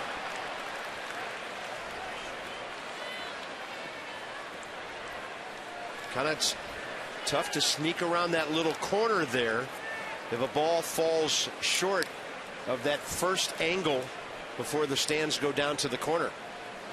And if you're a ball girl, ball dude, whatever down there, the best place to run is right toward the outfielder. See where he's going and get out of his way. If you turn your back to him, you never know where that ball's going to end up. There's almost a little collision down there, and my money would have been on the beast.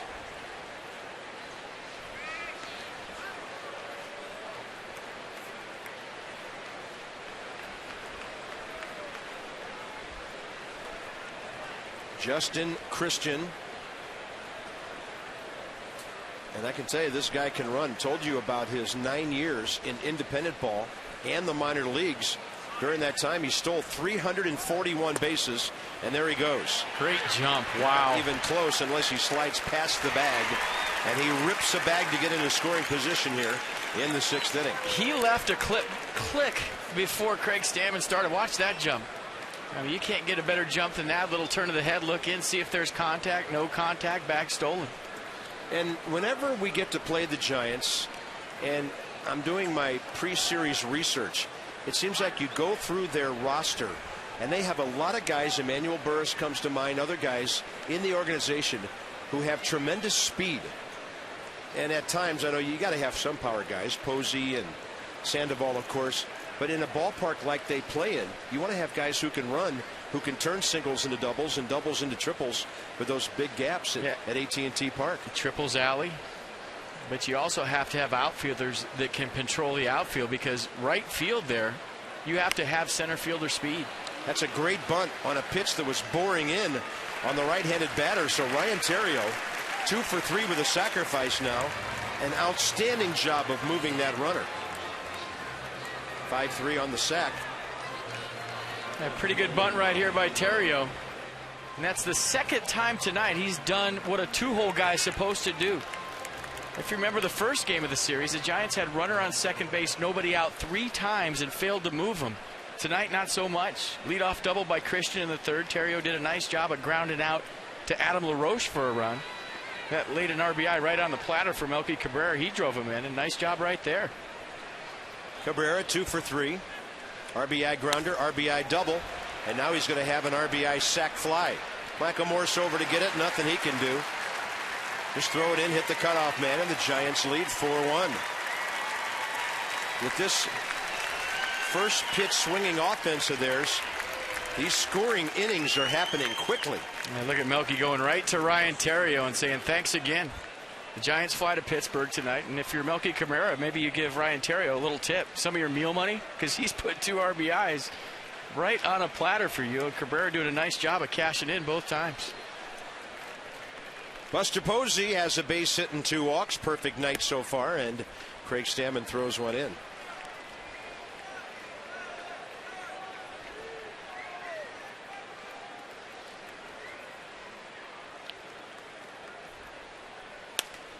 Up the middle, Desmond to his left, from behind the bag.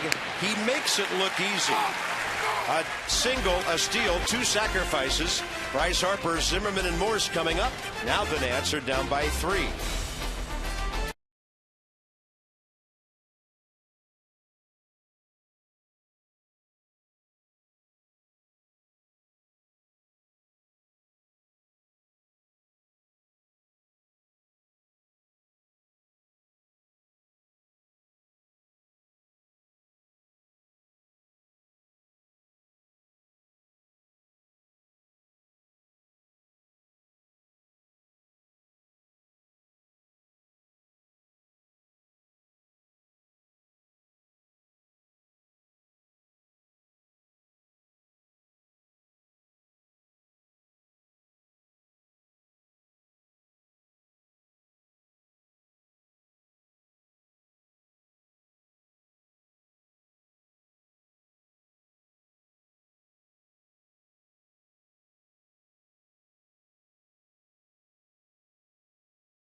1. We're turning back the clock to 1924 tonight. This is what guys used to wear to play golf back then before Greg Norman came along. And meanwhile, you look like Pepe Le Pew from Montreal. I got my rally derby on. I turned it around. Nats need a couple of runs, go rally lid, and maybe a little rally napkin too, whatever it takes right now. But hey, Bryce Harper coming up, middle of the order. They've been swinging the bats well. This is the inning right here, right now. Maybe Matt Cain getting a little tired. We'll see what happens. Yeah, time to generate some offense. Cain's at 73 pitches, and we'll see what the Nats can get done against him in the next 2 innings or so.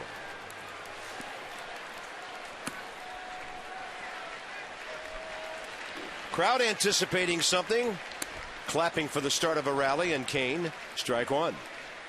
Bryce Harper lined hard to center, flied to left.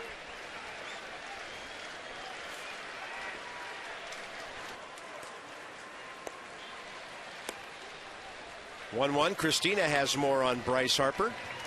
Bob, like you guys mentioned earlier, Bryce Harper will not be going to Kansas City for the All-Star game. And he said earlier this week he would have liked to go. For fans who voted, he appreciates the support. But if the case being as it is, he said, I'm excited to go spend some time in Vegas with my family, get away from the world, and just be Bryce, be normal. It was also good news. Davey Johnson, who said he'd prefer Bryce to get a break to catch his breath instead of going through the excitement of All-Star Week and just take a mental break. He's been playing every inning since he got called up except for 1 game in Boston. Yeah, to me it was a win-win. He either gets to go to Kansas City, have a blast, and be with some All-Stars, or he gets that breather. And the Nats do have a 4-day break before they go to Miami, although they'll fly down there, I'm sure, on Thursday. Now, Bryce getting away from the world, good luck. Maybe one of the most famous guys in the big leagues right now. That's going to be hard. And speaking of the world, he was trending number 2 in the world on Twitter today, and I have no idea how he didn't get that vote, that last All-Star vote, because the Nats fans were into it. Twitter was blowing up. Everybody did their part. And I thought he was going to run away with it today, but there will be many more All-Star games for Bryce Harper to go to. Well, there are a lot of nations out there. Red Sox Nation, others. Cardinal Nation's a pretty strong one, and they really got behind their guy, David Freese. So the World Series MVP gets to go.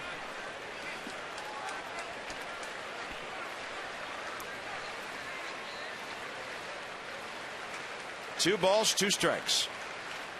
Harper staying alive as Cain keeps throwing fastballs away. Adam LaRoche is a 2-hit guy for the Nats tonight. One of those a bunt. A 6-4-3 double play ball off the bat of Desmond drove in the run back in the second. Good battle going on right here, right now. Bryce Harper doing a nice job of spoiling some tough pitches. And the fans are picking up on that. 2-2 again. Breaking ball, and that's out of play. He's been so calm this whole series. Lower half's been nice and relaxed. He talks about all the time how he tries to get to that place to where he's just relaxed in the box. Whatever happens in this at-bat, the approach the last 2-3 days has been much better from Bryce Harper. Things are slowing down. You see that relaxed swing? There's no tension in it. There's not a lot of body movement. We showed in Colorado how he's flying open with the hip slide going back to the pitcher, kind of running into the first base dugout as he swings. And the crowd is all of a sudden on their feet and getting into it right now, right here. This is great. Not bad for a 19-year-old born in 1905. 2 balls and 2 strikes. Now he'll get time. You just wonder when Matt Cain's going to try that slider down and in. Everything away in this whole sequence. Target is in. Harper hits it sharply and right at Brandon Belt, who will race to the bag for the out. Pretty good hustle, pretty good at bat. Getting a nice ovation as he walks off the field. 0 for 3 tonight, but he's had a good series. 4 for 9 with an RBI and a walk. 4 for 12 now. And Ryan Zimmerman 0 for 2 will step in. Another nice crowd tonight. Looks like the Nats probably made it beyond that 30,000 they were hoping for. Advance sale was between 25 and 30, and looks like they had a nice walk-up tonight. This series has already drawn over 72,000 fans.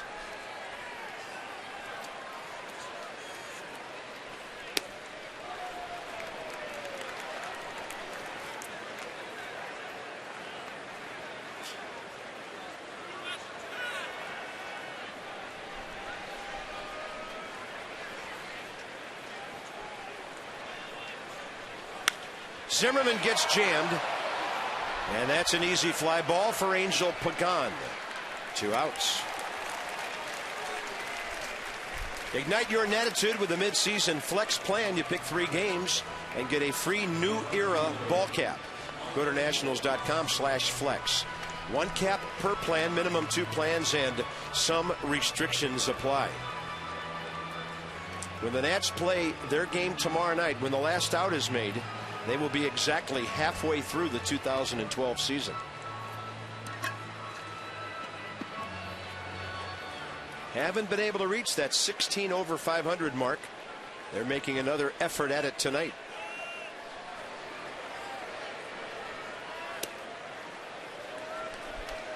Meanwhile, the Phillies in the 6th, leading at New York 5-4. David Wright has hit his 11th homer. Scott Hairston another one, 12 for him. And the Braves are all over the Cubs, 6-1 5th inning. Hayward, Freeman, McCann all homering in that one. And Michael Morse with a couple good at-bats tonight off Matt Cain. First time up, he's single. Last time up, hit a bullet to Arias at shortstop, so he's seeing it big.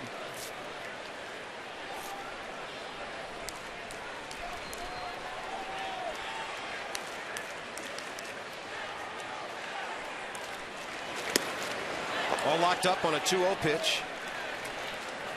That's one of those ones as a hitter, you're sitting 2-0 fastball. You get the 2-0 fastball, so you're very aggressive, and you realize right when you start your swing it's just a little too high.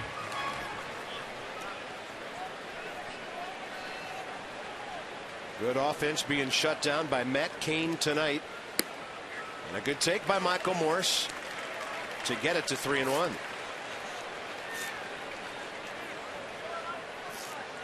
Adam LaRoche on deck, and if Morse could get aboard here, it would be interesting to see how they would defense Adam.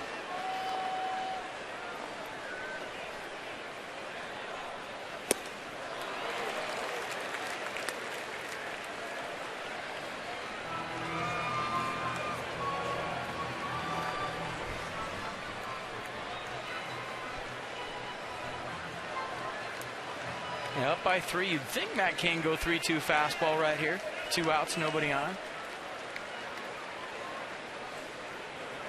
He does. And a 1-2-3 6th inning. Tonight at the ballpark, if you bought a hot dog or a popcorn, you get the next one for 5 cents. And they made it in 1924, so be careful. Yep, well aged.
Mason. Who but W.B. Mason? They were around 26 years before that 1924 World Series. So here we go, top 7, Sandoval, Pagan, and Belt for the Giants against Craig Stammen. Touched for a run on a hit, couple of sacrifices last inning. The ball 1 to Pablo Sandoval, who's 1 for 3.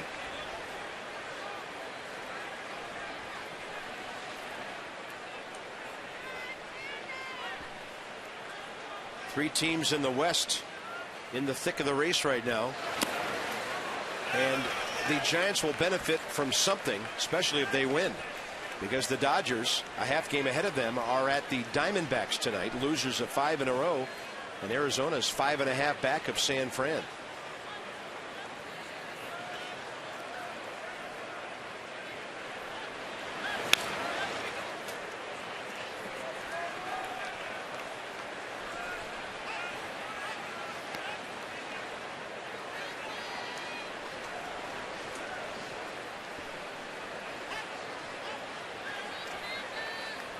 Pablo Sandoval in this series, 5 hits, a homer, 3 RBIs. Breaking ball off the glove of the leaping Ian Desmond, who made a great try. And the Giants are just line driving the ball everywhere tonight. That'll be their 14th hit. And Pablo doing a nice job of staying on that slider from Stammen. Check out the location. It's down in the zone. He reaches for it, barrels it up. Desmond with a leap just misses it. And how many line drives on the left side of the infield tonight have been just missed by the Nationals? 2 or 3 from Ryan making great tries at third, and that one from Desmond at shortstop. It's a matter of inches. Pagan has 2 hits. Takes one for a change, and that's a strike. But they've all been hit so hard that you have little time as an infielder to react. No, they've swung the bats great tonight. I mean, they had 4 runs on 7 hits yesterday, 3 runs on 10 hits Tuesday. With what their pitching staff usually does, they probably would have won a game or 2 here. Here comes another one, and Sandoval is heading for third base. Tim Flannery is going to wave him around. Heading for third is Angel Pagan with an RBI triple and a 5-1 Giants lead.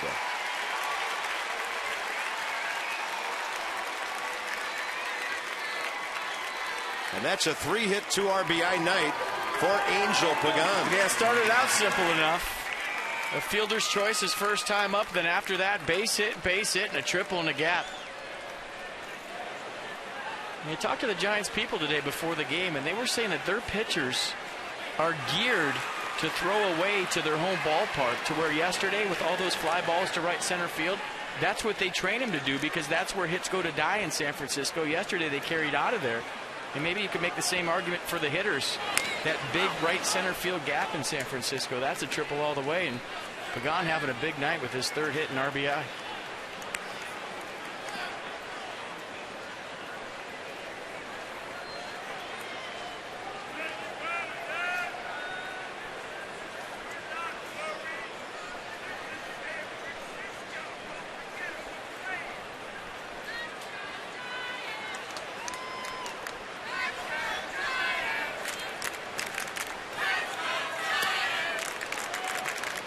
Good slider right there from Stammen under the hands of Bell. Check it out. This has been the pitch. Pablo did a nice job of digging one out earlier, but this is the kill pitch, 85 miles an hour. It's hard to pick up the rotation. We've seen hitters all season long, especially left-handers, think that's a fastball until it's too late.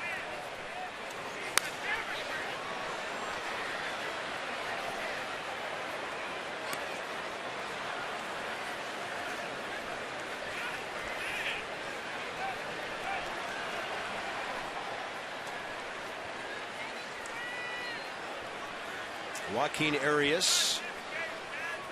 Giants have 1 hit below the 6th spot in the order tonight. Now the other guys have done unbelievable work with the bats. And the 0-2 here. Stammen missing outside. Now, the one thing I've learned in this series is that the Giants match up very well against left-handers. Is that something you might be thinking about for a couple of months down the road? No, I'm just making a point in this series that they have a lot of guys with high averages against lefties. Well, I'm telling you something, buddy. The place where you came from, when I talked to some guys on the radio this week, they're talking October for the Nats. I mean, and I know that's assuming a lot, but these are people who've been there. They know that. And, they're saying, is this a preview of something to come in October? Well, people coast to coast are saying the same thing, whether it's D.C., San Francisco, whether it's Case for Kids. $37 to the Children's Inn at National Institutes of Health. Every time the Nats get a strikeout this season for children receiving medical treatment and their families at their sides. 1 out, infield in, and that hits the leg of the batter and is a foul ball. Joaquin Arias. But I don't think it should be a surprise to anybody. I don't think it should be a surprise that Jordan Zimmerman said what he said about if we keep hitting, we should run away with it. You have to be confident. You have to believe in yourself as a ball club. And you have to think you're going to play in October. And if you don't, you shouldn't be out there right now. Yeah. And if you're afraid to say anything, well, then maybe you don't believe it. And you can't be surprised what everybody else in baseball is saying about you, because it's true. Best record in the National League. It's not a fluke, but ... there's a long way to go in this season. Yeah. Well, Phil Wood made a great point after the day game yesterday in his post-game radio show. You don't say it's early anymore. It's not April. It's not May. It's not June. This is halfway through just about. That ball bounces way out in front, and Flores calmly stays right with it. I thought Ryan Zimmerman, after the game yesterday, had the best quotes talking about, hey, this is the plan from spring training. Get everybody healthy. Get the lineup clicking like they are. And, a few bumps in the road, a few guys missing some time with injuries. Now they're all back. Now they're all clicking. Yeah. And the Nats have already won this series with their so-called number 3 and 4 starters going. Against 1, 2, 3 from San Francisco. Yeah. 1-2 with 1 out. Swing and a miss on that big Stammen breaking ball. His second strikeout. That'll bring in Matt Cain, who has struck out swinging 3 times tonight. All of those against Detweiler. And I think, maybe some eyebrows raised with some of those quotes, but you have to be humbly cocky for the rest of the season. You have to be confident as a ball club. You don't necessarily have to say it all the time. Once in a while is fine, but you have to show it every night you take the field, and that's a winner's mentality. And when you talk about where this franchise has come from to where they are today, you should be like that. They deserve to be like that, and I'm sure all Nats fans are down with them being like that. Have some swag, and it all starts with that guy right there.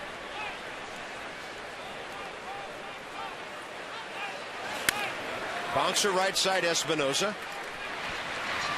Giants pick up another run on 2 hits, and this one arrives at the 7th inning stretch. It's 5-1 San Francisco.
Visit your local Dodge dealer this weekend. And by Verizon Fios. Introducing Verizon Fios Quantum Speed Internet, twice as fast as anything America has ever seen. Celebrating 1924 tonight. About 50 to 60 years after Mr. Lincoln. Take the Nats with you everywhere you go this season. MLB.tv. Every game out of market, live online on your favorite device in HD quality. Visit Nationals.com to order and get more details. MLB.tv. Baseball everywhere, and I mean everywhere. We heard from a fan in Singapore tonight watching the Nats. Adam LaRoche is 2 for 2, and when they give you something, FP, why not take it? Well, down by 2, it's a good play. Talked to Davey Johnson in the dugout. He said, hey, why not? If they're going to shift like that and give you a base hit, we're down by 2. Ian Desmond can hit a home run. It's a good play. That's not a selfish play. I think down by 3, down by 4, you do that. People say, well, you're just trying to up your average. But down by 2 with Ian Desmond on deck, a very good play. And as we all know, there is nothing selfish about Adam LaRoche. Nothing at all. You got that right. And I'd say even down by 4 when you're desperate for base runners against a guy like Matt Cain. But it's hard to do something like that in this game 2 times in a row. And guess what? There's not much of a shift on this time. Yeah, Pablo going to stay home on this one. Henry Rodriguez.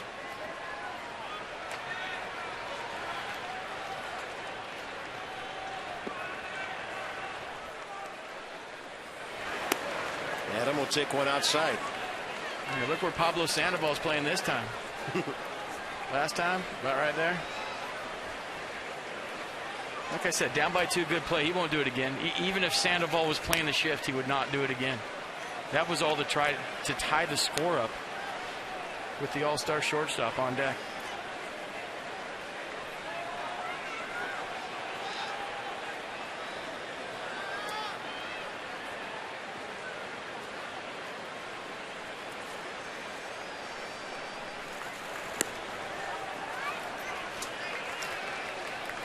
You just never know. Get some base runners on there. Long way to go in this game. Those last 9 outs are tough to get sometimes, even with a 4-run lead. Adam takes one on the outside edge. 2 balls, 2 strikes.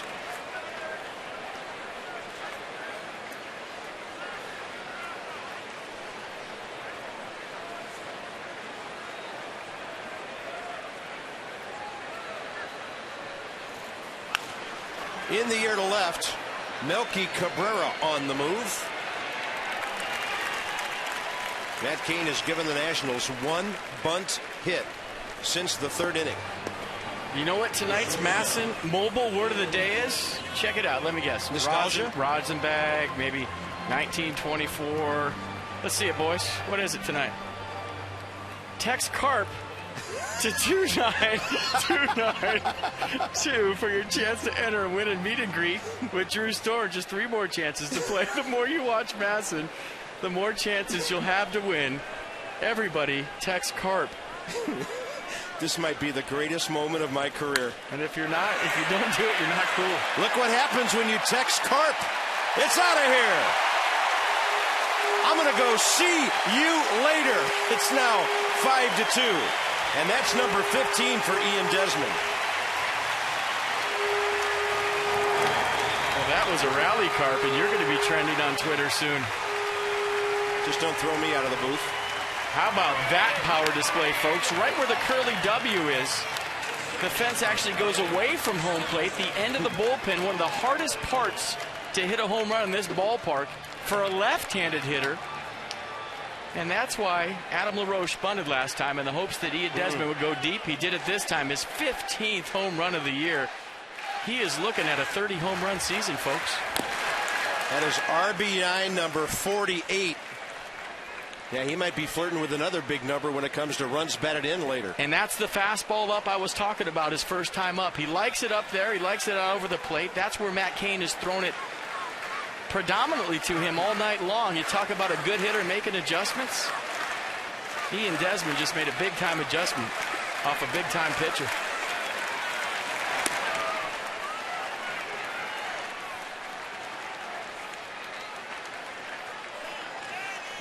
I mean, if we could show Desmond's first 2 at-bats over again, everything was up and away. Yeah. 1-1 to Danny Espinosa.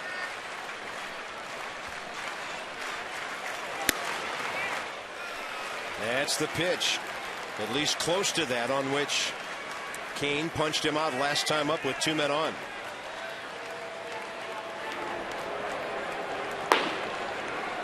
Brad Penny, the right-hander, Jeremy Effelt, the lefty.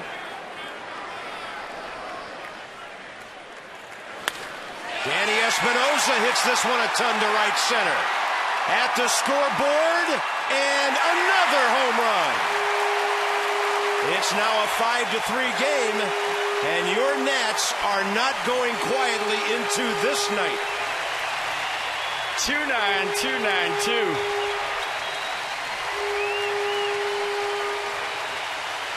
Seventh home run of the year for Danny Espinosa. And how about a little instant offense from your Washington Nationals? And you just knew it was a matter of time. Hanging around this baseball game. All of a sudden, Matt Cain leaving a couple of pitches up. He's pitched great all night, but a mistake to Desmond up. And look at this fastball. Middle, little break there at the end. Right onto the barrel for Espinosa, and folks, this one was hit. Bam. Danny now hitting safely 8 of his last 9 games. He is 6 out of 11 in this series. 29,819 have come alive here. Back-to-back homers on back-to-back days. Zimmerman Morse yesterday. Desmond Espinosa tonight. And here's Jesus Flores. Crowd's into it. And a nice take on a breaking ball. He didn't go up there out of control, swinging wildly on the first pitch. Pitcher spot is up next. Roger Bernardina lurking. And Flores hits this ball to center. It'll be caught by Angel Pagan for the second out.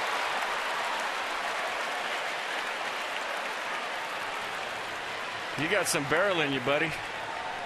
Tex Carp, all of a sudden 2 home runs and a near miss. Yeah, it's a great feeling to hit one like that.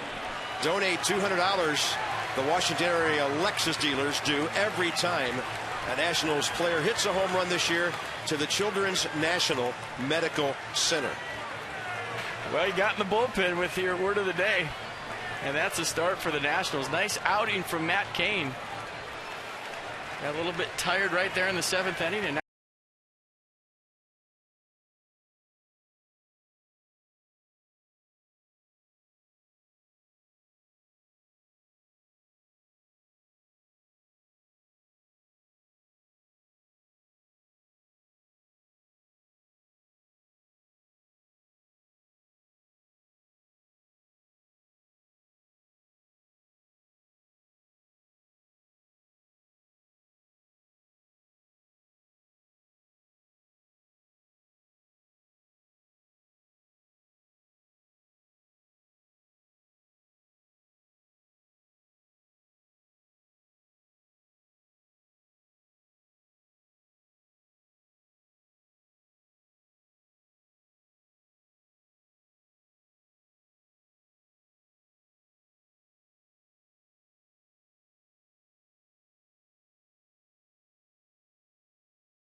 long way to go now, and they're into the Giants bullpen.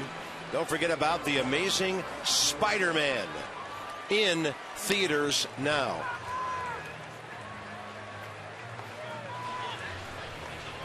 Jeremy Affeldt will take them on for the Giants here. 30th appearance. Nat saw him for a scoreless 1-walk inning in the 6th inning yesterday. And now Mark DeRosa will hit for Roger Bernardina. And Davey probably knew this was going to happen, but he got Matt Cain out of the game. He got Matt Cain out of the game, and so did Ian Desmond, Danny Espinosa. And Bruce Bochy saw another barrel hit on that near miss from Jesus Flores. And he said, that's enough for my horse. The Nationals have hit 7 home runs in this series against the Giants to get their total up to 87. That ball pulled by DeRosa. Fair ball. Beyond the reach of Pablo Sandoval. And Mark DeRosa motors into second base. So since coming off the DL, he has tripled his double total on the year. He's gone from 1 to 3 in a hurry. Yeah, third double of the year for DeRosa. 91-mile-an-hour fastball from Affeldt. Pulls it down the line, beats the Panda. And that brings the tying run to the plate in Lombardozzi. Steve Lombardozzi, not a lot of ABs from the right side this year. 3 for 28 with 1 RBI. And the Nats are about to get into the heavy part of their lineup again against the Giants bullpen. Might be saving Tyler Moore for the 9th inning.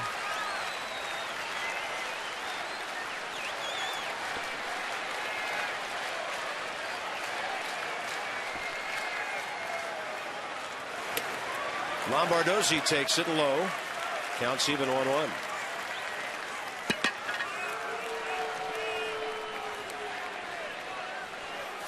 Kane goes 6 2/3.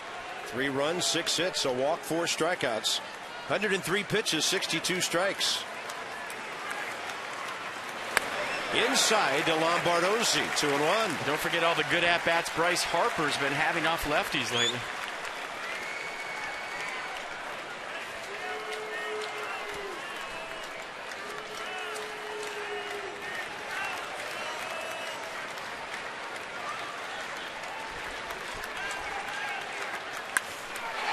Up the middle, off the pitcher. He kept it on the infield. Lombardozzi is safe, and the tying run's on base. The one thing Jeremy Affeldt did do was keep that ball out of center field. Good break, bad break for Lombardozzi. That ball gets up the middle. It's an RBI. It's off Affeldt. So no RBI, but he keeps the line moving. You see Affeldt with a late reaction right there, just getting a glove on it. Good idea not to throw that baseball on the run. That could have been disastrous for the Giants. He throws that ball away. It's a runner on second base or third in a 5-4 game. Here's Bryce Harper. This place is about to go crazy. Jeremy Affeldt faced Harper in the 6th inning yesterday, bounced him out to second base. But as we've come to know this year, Bryce is a quick study. On their feet. They are cheering like first place fans right now, and that's a breaking ball outside.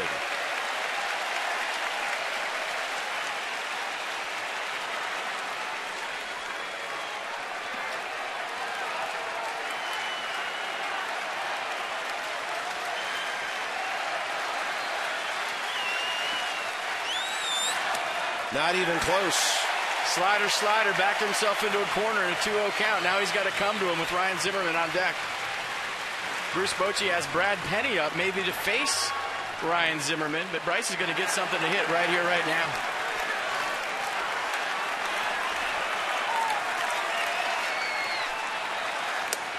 It was inside. He made an offer. Wow, Jerry Meals is going to say he swung. Where was the swing? Gary Darling is in the face of Bryce Harper right now. And that might be the worst check swing call I've ever seen in my life by Jerry Meals. What is Jerry Meals thinking he's seeing? Unbelievable. If you're Bryce Harper, you got to regroup. But Gary Darling ran right into Bryce Harper's face as he questioned the call. There's a drive to left center. That ball's on the ground. The Nats are 1 run down. Harper into second base. There's your trick swing right there. Is this any good?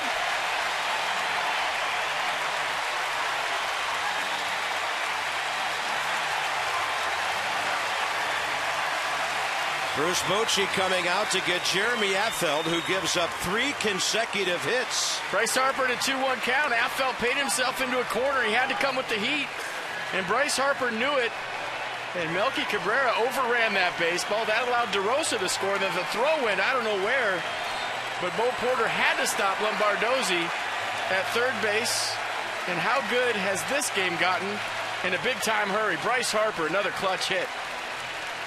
Harper with a double, his 24th RBI. The Nats have the tying run on the doorstep, and it's still only the 7th inning.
Check out the pitch sequence to Harper.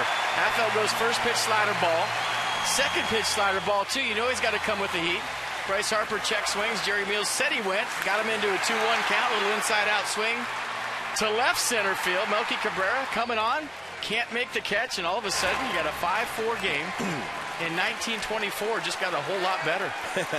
Nationals Pitch Track brought to you by Kinetic North America, providing world-class technology and responsive solutions to our government customers.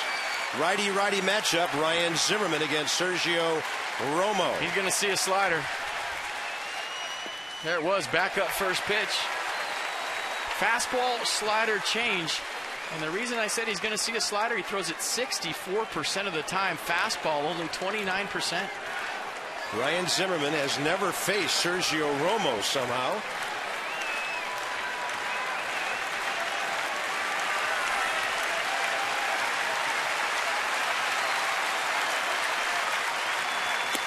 There's that big breaking ball, and the count's even 1-1. And the only way you fall into his trap if you're Ryan Zimmerman right now is if you try to pull the slider. He'll start it on the outer half, tease the strike zone, and break it off the plate. That's his go-to pitch. That's what he throws most of the time. Every once in a while, he'll start it right at the right-hander. He'll come back to your sweet spot, but he'll throw the fastball in to get you off the slider, then go back to the slider away. Zimmerman hits this one hard to center, and it's right at Angel Pagan. Couple of big home runs in the inning after the rally cart. Fake bunt hit. How about a home run from Ian Desmond? A home run from Danny Espinoza. A big base hit from Bryce Harper, and all of a sudden you got a ball game because of rally cart.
Infield, Ian Desmond, his 15th.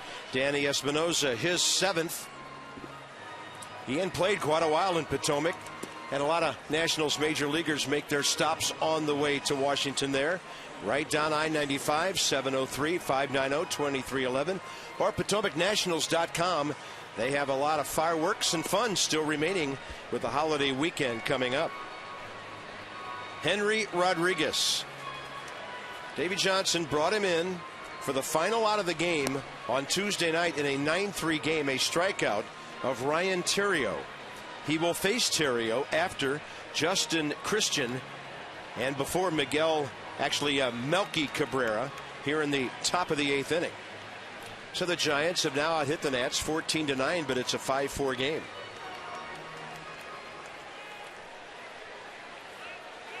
And Christian has been the guy that's done it for the Giants all night long. 3 hits. He scored 3 runs, and he has a stolen base. Yeah, bona fide leadoff guy this evening.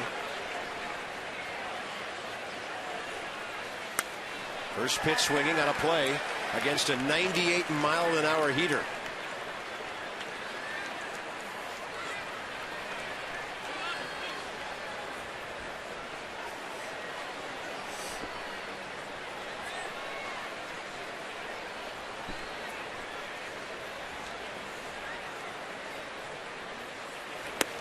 Oh, then he drops that breaking ball in. When he throws that for strikes, look out. 2 words, not fair.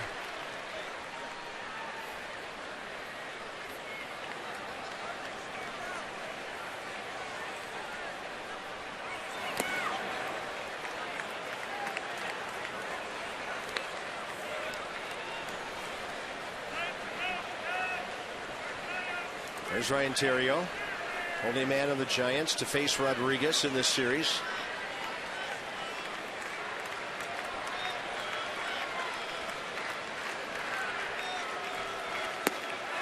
That's nasty. I guarantee you he went further than Bryce Harper did. First base umpire Paul Emmel says no. Well, Jerry Meals actually did the Nationals a favor by calling that a strike. Bryce Harper in a 2-1 count ended up getting a base hit. So while it didn't look like Bryce Harper was even close to going, might have done the Nats a favor. 2-2 pitch now. Rodriguez has Christian late for that fastball.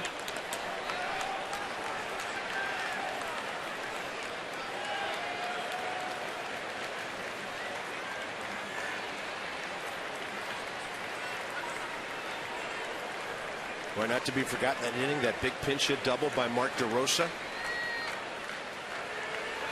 Swing and a miss on a whistler, 101 miles an hour away. Wow. In California, that's a freeway, not a fastball. Yeah, Candlestick Park used to be right off Highway 101, and you check it out right there. Almost a cut fastball. Look how he got across that, and watch the late movement. On 101, you can tell by the way Jesus Flores caught that ball going into the left-handed batter's box that was actually a cut fastball, triple digits. Oh, you mentioned the good night Christian's had. Theriot, a nearly perfect night, as a number 2 hitter. And now he's 3 for 4 with a sacrifice. Yeah, but that's 5 good at-bats tonight from Theriot. Yes, sir. The 2 outs were advancing leadoff, well, a leadoff double and a single with the stolen base. You play the game the right way, good things happen to you. 3 hits for Theriot.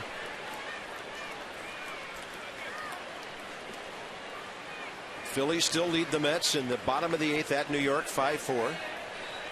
Cubs have picked up a couple, but still trail at Atlanta, 7th inning, 6-2. Those are the teams closest to the Nats right now. You can run on Henry Rodriguez, and don't think the Giants don't know that.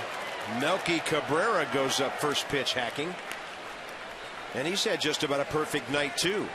2 hits, a sacrifice fly, and a grounder that drove in a run. So their first 3 hitters have done everything right tonight. And this is the 15th plate appearance by these guys.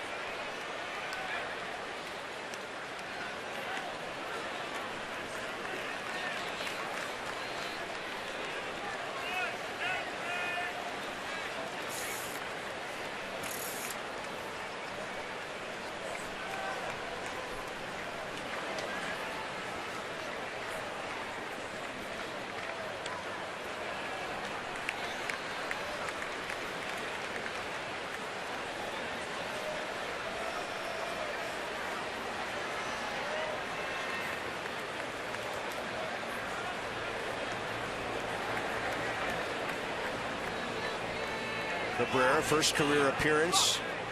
Have we had a balk? Oh, brother. Down to second base goes Terrio. I think Melky Cabrera did as much to influence as anybody. He saw Henry do something, stepped right out of the box, and looked back at Gary Darling. You read Davey Johnson's lips right there. He said, were we throwing over again? Randy Knorr calls the throwovers. Ground ball to LaRoche. He'll be able to do this himself.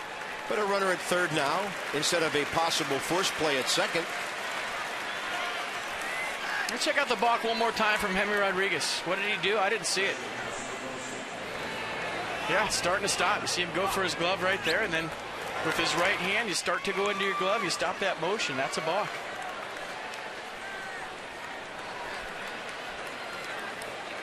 That is his first of the year. Second by the Nats staff. Buster Posey, a base hit, 2 walks and a ground ball. Power matchup here. So he gets a first pitch breaking ball, a beauty. I mean, Henry can throw that thing kind of right down the middle, and it's okay because it's so difficult when you're geared for the number 1. Well, it's got so much break to it, too, and Buster Posey might see 2 more.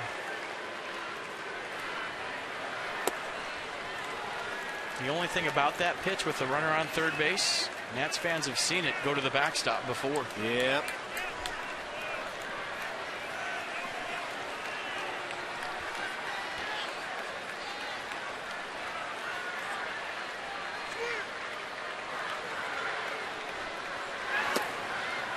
Ball 2. Situations like this is where Henry needs to keep his cool.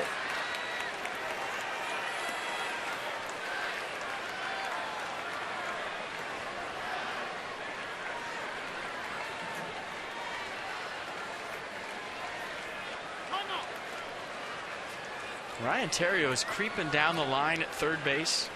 And it's not because he's thinking about stealing home. He's thinking about one more balk equals a run. Sure.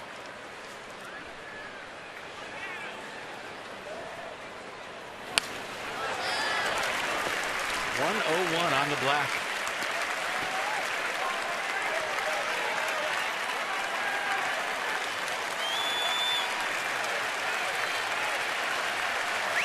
Pablo Sandoval at the inning continues.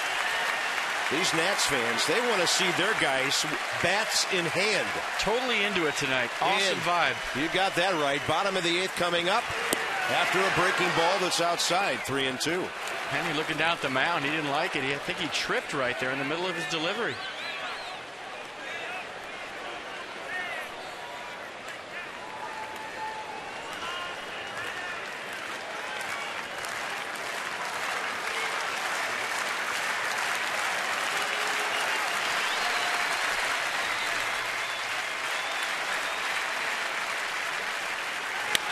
Rodriguez gets Posey to fly it to right. Michael Morse is there. And Michael Morse will lead off the bottom of the 8th with Adam LaRoche and Ian Desmond. Game on in D.C. Momentum wearing white.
Use the Cox bundle at Cox.com today.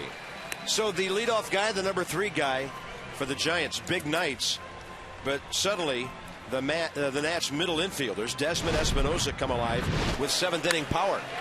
Yeah, more so than the home runs. Great piece of hitting by Ian Desmond going the other way to the deepest part of right field.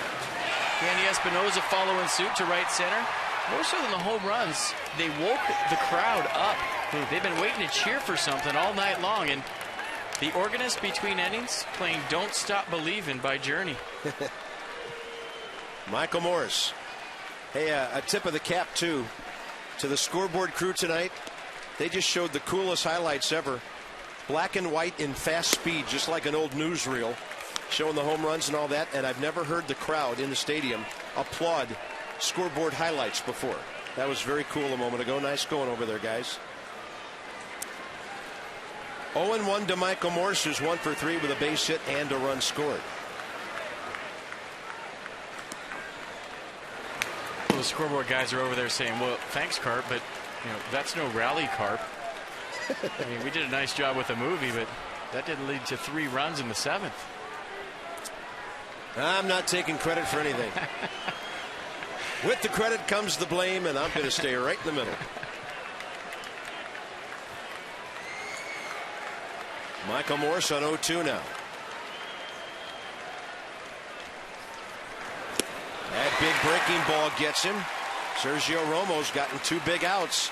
Zimmerman on the liner. Morse on the strikeout. Nissan will track it. That's the slider from Romo. Teased the strike zone. Last minute break. 3 on the outer half in a 1-run baseball game. If you're a power guy from Sergio Romo, you probably won't see a ball in the inner half. 29-year-old right-hander. 153 games, 133 games for the Giants the last 2 years, and 178 the last 3. A real workhorse out of their bullpen. Let's see what he does with a left-hander here. Adam LaRoche will reach out and pull that ball. Ryan Theriot, some ground to cover, 2 outs. Next up, Ian Desmond. Well, this should be interesting. Desmond with an opposite field home run last time. Sergio Romo, everything away. If you look at Ian Desmond's 10-game hit streak, some serious damage in the middle of that. 410 looks good, but how about 12 extra base hits, 12 RBI, and 10 runs? That's a good hitting streak. Wow. But where do you go if you're Romo here? Sliders off the plate.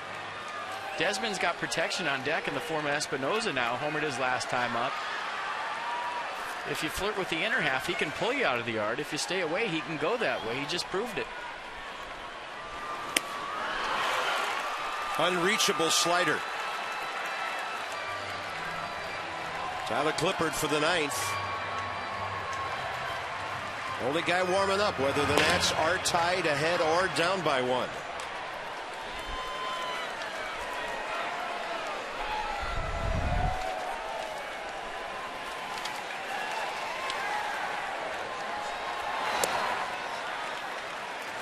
And I think with Romo, if you're a hitter, pick up the release point, try to pick up the rotation, but once you see one of those sliders, I've seen Romo pitch a long time in San Francisco, hitters make the adjustment. They pick up that rotation, and anything starting on the outer half of the plate is an automatic take because you know it's not going to be near a strike.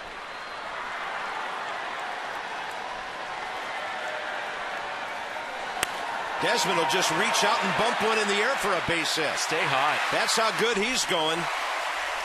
Ian Desmond, a 2 for 3 night with a walk, and the tying runs aboard for Danny Espinosa. Little excuse me hit from Ian Desmond.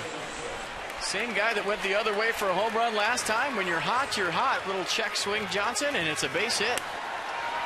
Yeah, you can see the bat quivering on that Exmo. And now you'd think that Desmond has got to be off to the races here sometime soon. So Ian Desmond having a 400 series. Danny Espinosa is better than that. He is 6 for 11 with a homer, 2 RBIs. He's been on base 7 times. Buster Posey, 12 for 54, 22.2% this season, throwing out attempted base stealers.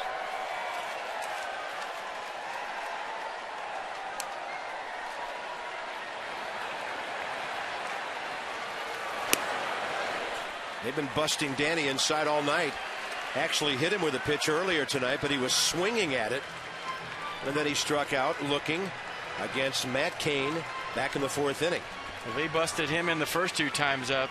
He busted them to right field the last time up. If you're going to go into him, you better get it in there.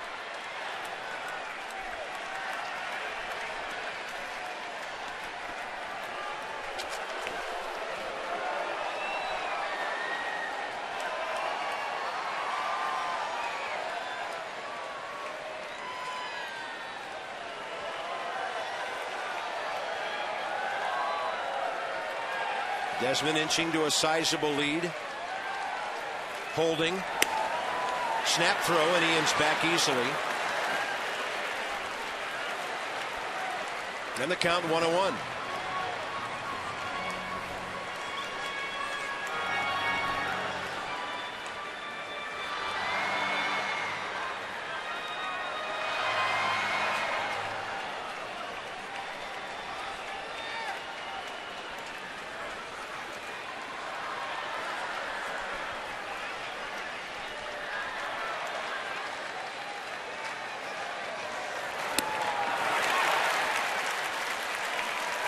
If you're wondering why Ian Desmond hasn't gone yet, Sergio Romo 1-2 to the plate. That's quick.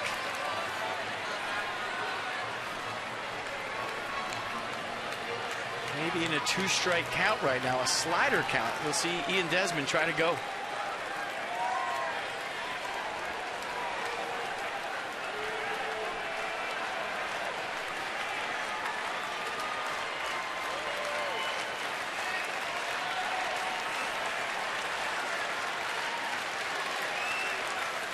Espinosa hit by the pitch. And he's going to first base, and the tying run's going to be on second with Jesus Flores coming up. And Sergio Romo arguing with Gary Darling that he didn't make an effort to get out of the way, and here comes Bruce Bochy. When do they ever call that? I've seen it done before, Carp. Well, yeah, but compared to how many times they don't, I'm with you. I had actually gotten called back twice in my career for leading into a pitch, and I think Danny Espinosa doesn't have to get out of the way, but you also can't lean into it, and I don't think he did. I mean, how are you supposed to make an effort on a slider that's thrown right there? I mean, he thinks it's a fastball, right? And that's a page out of Craig Biggio's book right there. He might have leaned into that one. Whatever the case, the tie-in run's at second base. Jesus Flores 0 for 3 tonight. Has never faced Sergio Romo.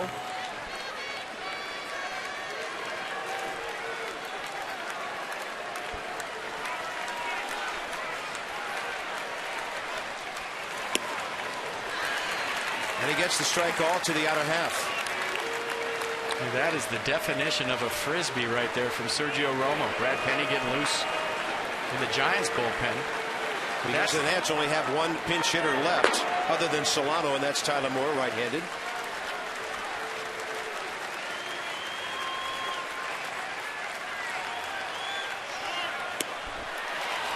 And taking third base is Ian Desmond.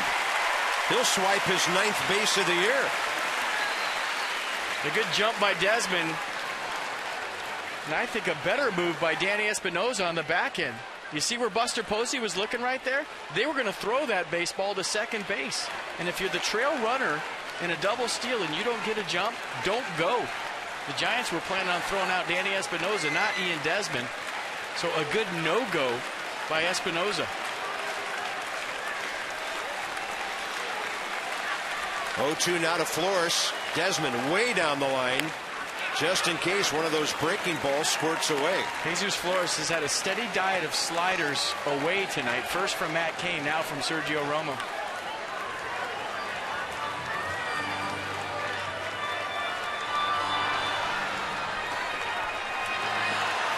And if he's going to get a base hit right here, it's got to be the other way.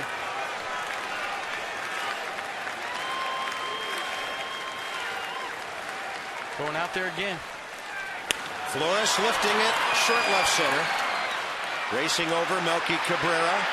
He'll take it. And the Nats will strand 2. They have left 7 tonight, and a 1-run game into the 9th inning.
Against 5, 6, and 7, Sandoval, Pagan, and Belt.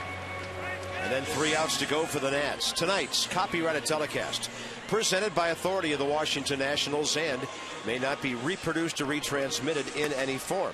And the accounts and descriptions of this game may not be disseminated without the express written consent of the Washington Nationals. Tyler Clippard in a rare hold'em situation. The Nats simply have not been trailing at this stage of a ball game very much lately. Yeah, 39 strikeouts to 15 walks. The batting average against absolutely ridiculous for Clippard. He's done a good job all season long. 137 average against. 4-pitch guy. Fastball, cutter, curveball, change. Fastball in the low 90s.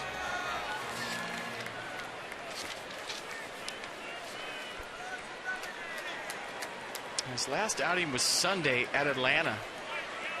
So Davey Johnson trying to get his closer some work. That's probably why he's in. Down by 1. Look at that changeup float into Pablo Sandoval. He's 2 for 4 tonight and 6 of 10 with 3 RBIs in this 3-game series.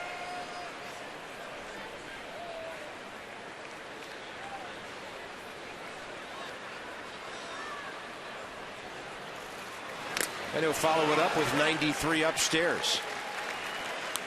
93 off of 81. Looks like 193. That's the Giants closer, Santiago Casilla. 21 saves on the year. Brian Wilson had 1 when he went down with Tommy John surgery April 19th.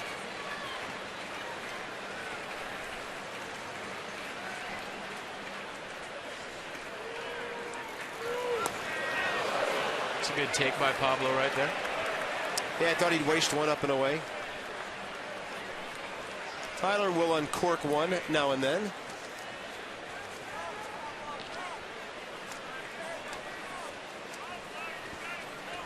Angel Pagan with a great night. 3 hits, 2 batted in.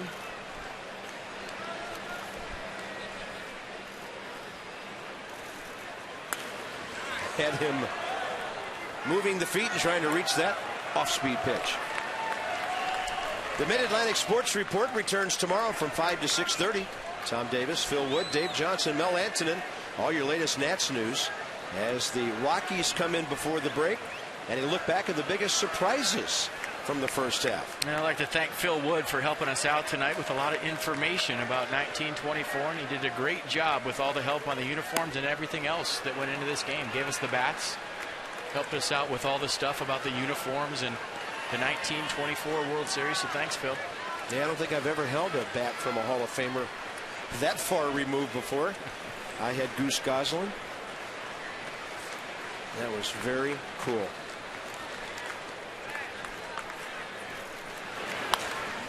Little pop-up out of play.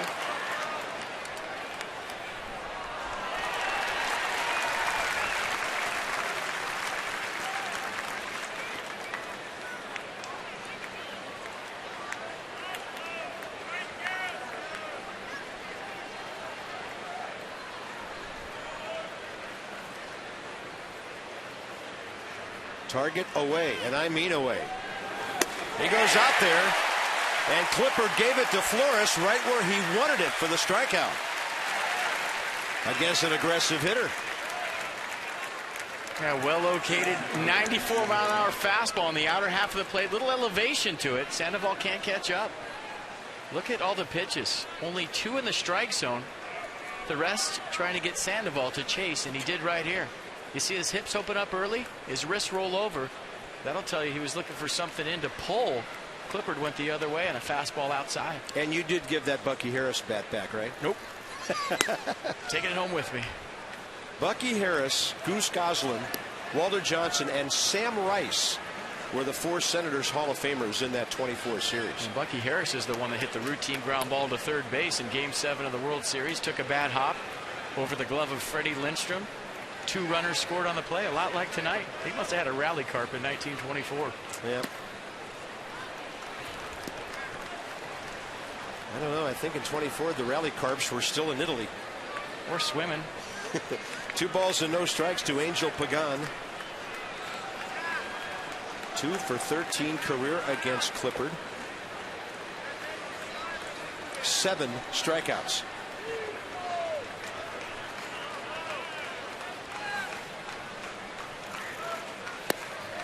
Big swing and a miss, and his helmet flew off. Clippard had a hit the hitter's head moving there. Changeup is so good, he swung out of his helmet.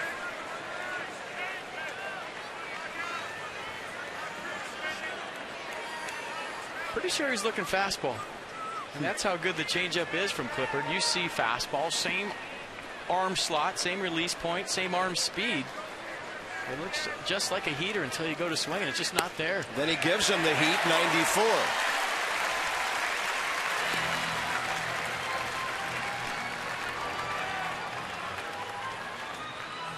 Phillies are 1 out away with a runner at third of beating the Mets again.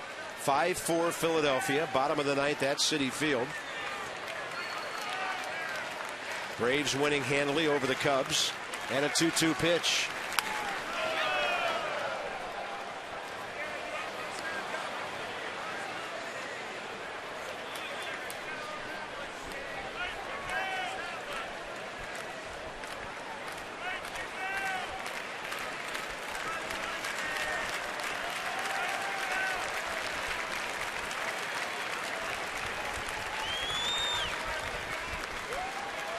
Clippard coaxes a pop-up. Center field. 2 middle infielders out. Desmond ranging way out there to get it. 2 down. Outfielders playing deep, and a long way to go for those guys. So at the 10 o'clock hour, the Nats poised for a bottom of the 9th if they can get Brandon Belt and then get this thing to Tyler Moore, Steve Lombardozzi, and Bryce Harper. How about 3 rookies in a pressure-packed bottom of the 9th situation? I would say Roger Bernardina probably likely to lead off for the Nats in the 9th. Oh, he got burned already. All right. Yeah. Up and away, he was to hit when DeRosa came in, when the Giants switched pitchers back in the 7th.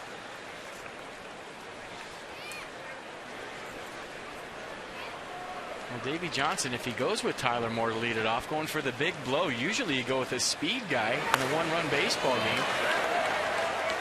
Assuming you get out Brandon Belt and it is a 1-run baseball game. The Nationals, by the way, have the 3rd most home runs by rookies this year. 15 behind Cincinnati and Colorado.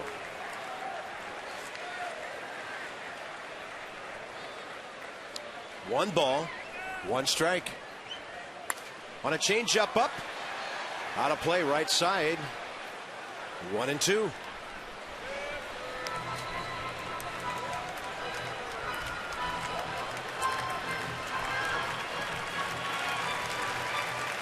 Maybe you go with a fastball up right here if you're Clippard. Climb the ladder, throw it higher than the letters, and try to get him to chase.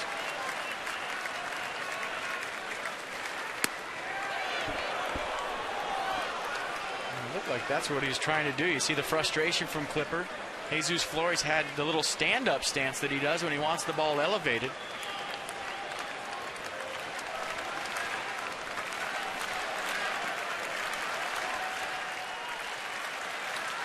Now a 2-2 pitch. Got him looking away. 2 Ks for Clippard. Not a save tonight. Maybe the Nats can make him a winner.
It's a 5-4 San Francisco lead.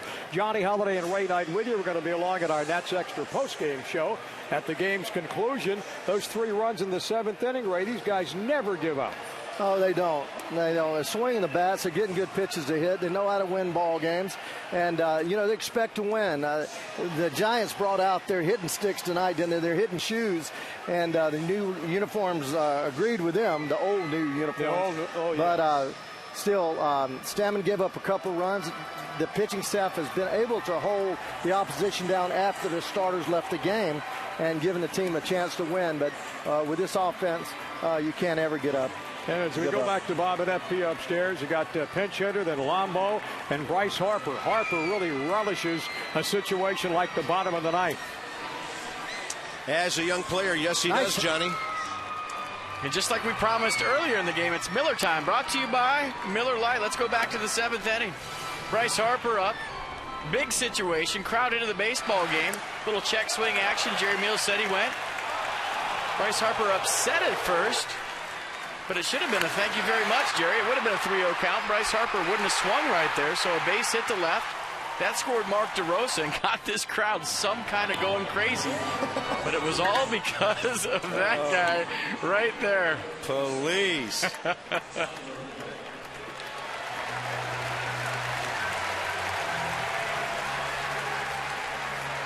More Lombardozzi Harper. Well, we all know what a great arm Nate Scherholtz has. He's in right field.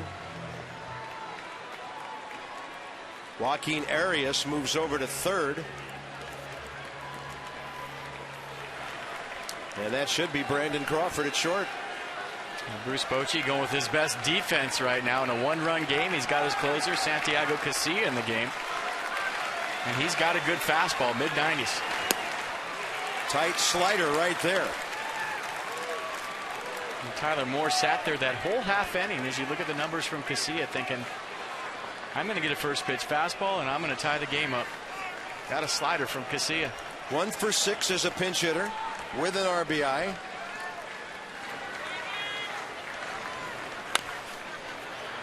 Nats prayed that stays foul. Had some spin on it.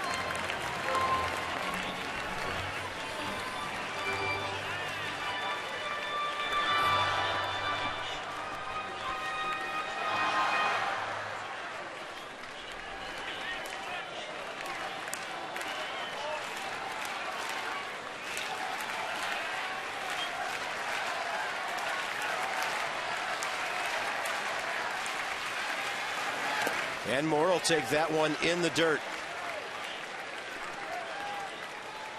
And Tyler Moore with a rare rough day yesterday against Madison Bumgarner. Struck out 3 times.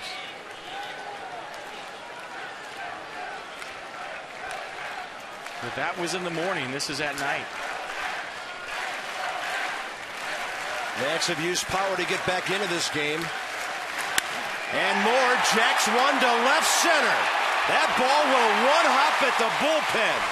The tying runs at second base with nobody out. And a good contact man coming up. Nice piece of hitting in a 2-strike count. And I honestly believe that Tyler Moore hits right-handers better than he hits left-handers. Got a slider from Casilla right out over the plate. The Giants defense playing no doubles in the outfield, so tough to split a gap this time of night, but he does. Short hops the fence. And now it's up to Lombardozzi to move Tyler Moore to third base. What a sweet swing that was. Lombardozzi 2 for 4. He's a small ball guy, and he skips away from that one, heading for his ankles. He has 2 hits tonight. Base hit to right, infield hit. He gets a button down. The game comes to Bryce Harper. This is going to be great. Yeah, in a righty-lefty matchup. Got to get that button down, though. Tough to do when everybody in the ballpark knows you're doing it off a 95-mile-an-hour fastball. Lombardozzi, that's beautiful. Nobody home at third, and now Casilla can't pick up the ball. Sacrifice, E1, and the tying runs at third, nobody out. And the stage is set for the kid.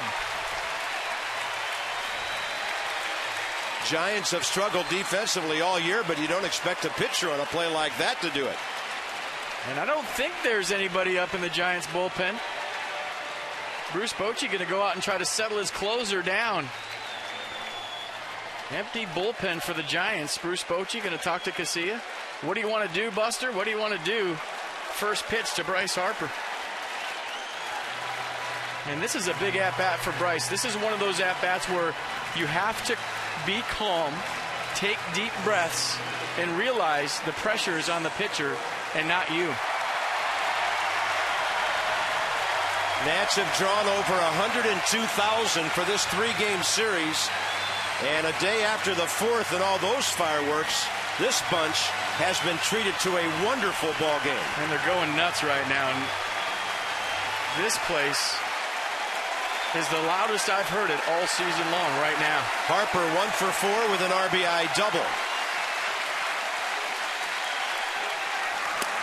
That's ball 1 inside. And that's a good sign. You've seen Bryce in these situations before to where he gets overamped, swings at the first pitch. The fact that he had enough poise to take that pitch is a good sign.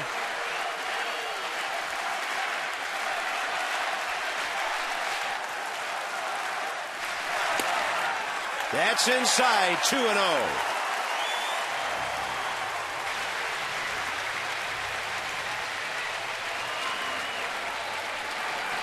Two-0 count to a power hitter. Third base, Tyler Moore, who had that big pinch double. Lombardozzi, the sacrifice, fumbled by the pitcher. And a 2-0 to Harper, target outside. He takes it. Casilla actually threw that over the inner half of the plate and got a strike call. Excuse me, Carp. That's a good take by Bryce Harper. It was called a strike, but it was down in the zone. You swing at that, you can't elevate it. It's a ground ball double play. The Giants middle infield playing halfway right now to where if it's hit firm to Brandon Crawford or Ryan Theriot, they're going to come home.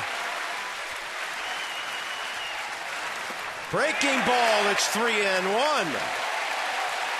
Harper just saw it and backed away from it. The deeper he goes into an at-bat, the better he gets. We've seen it.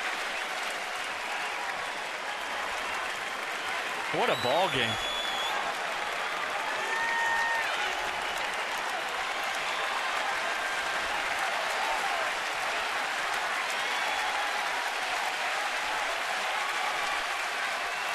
Harper, base hit, right field. Game is tied. Racing for third, Lombardozzi.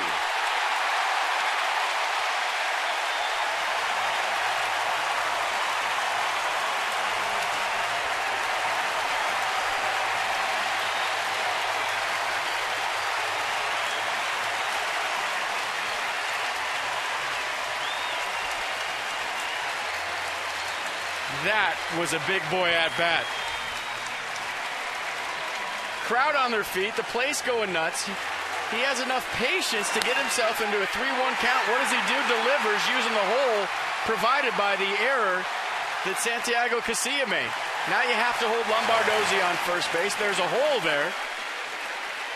And the stage moves to Mr. Walkoff, Ryan Zimmerman. They're not going to pitch to him. Bryce Harper at first base means nothing. They'll push him to second and take on Michael Morris with nobody out. Bruce Bochy might go 5-man infield once Ryan Zimmerman gets to first base. I've seen him do it before.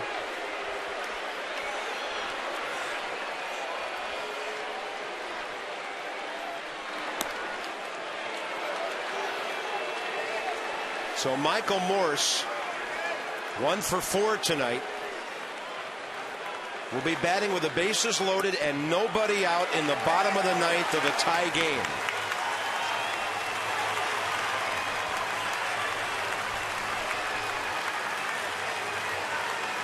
A visit from the shortstop, Crawford.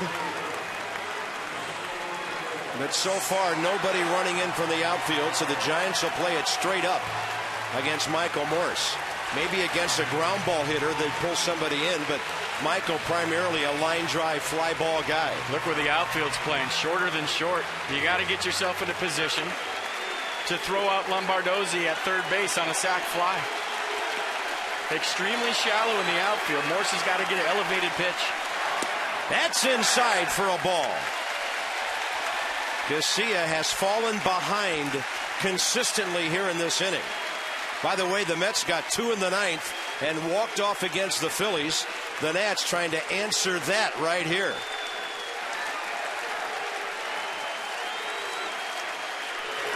Morris, little ground ball. Here comes the runner. It is out at home on a close play. Ryan Theriot got enough on it for a 4-2 force. 1 out. Great play by Theriot. Lombardozzi breaking on contact at third base, and you thought he was going to beat it. But watch Theriot charge this baseball, get rid of it a step before he wanted to. And even though Posey had a force at home, it looked like he stretched and got him. I thought he tried to go back on the tag because his foot came off, but foot on the base. Whew, pretty close, but a good call. You like drama? You tuned into the right place. Here's Adam LaRoche now. 2 for 4 tonight. Nats leader in RBIs with 52.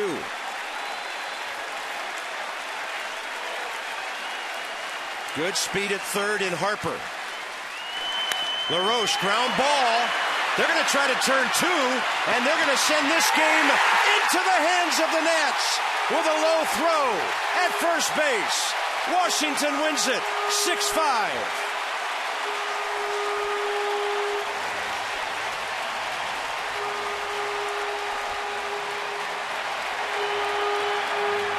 You can't assume the double play, so it's an RBI for LaRoche, his 53rd. Whatever it takes. 19th walk-off wins in the last 2 seasons. That leads all of Major League Baseball. That was the 7th this year. And in 1924, Washington beat the Giants with a walk-off in the 12th inning. Tonight, they do it in the 9th.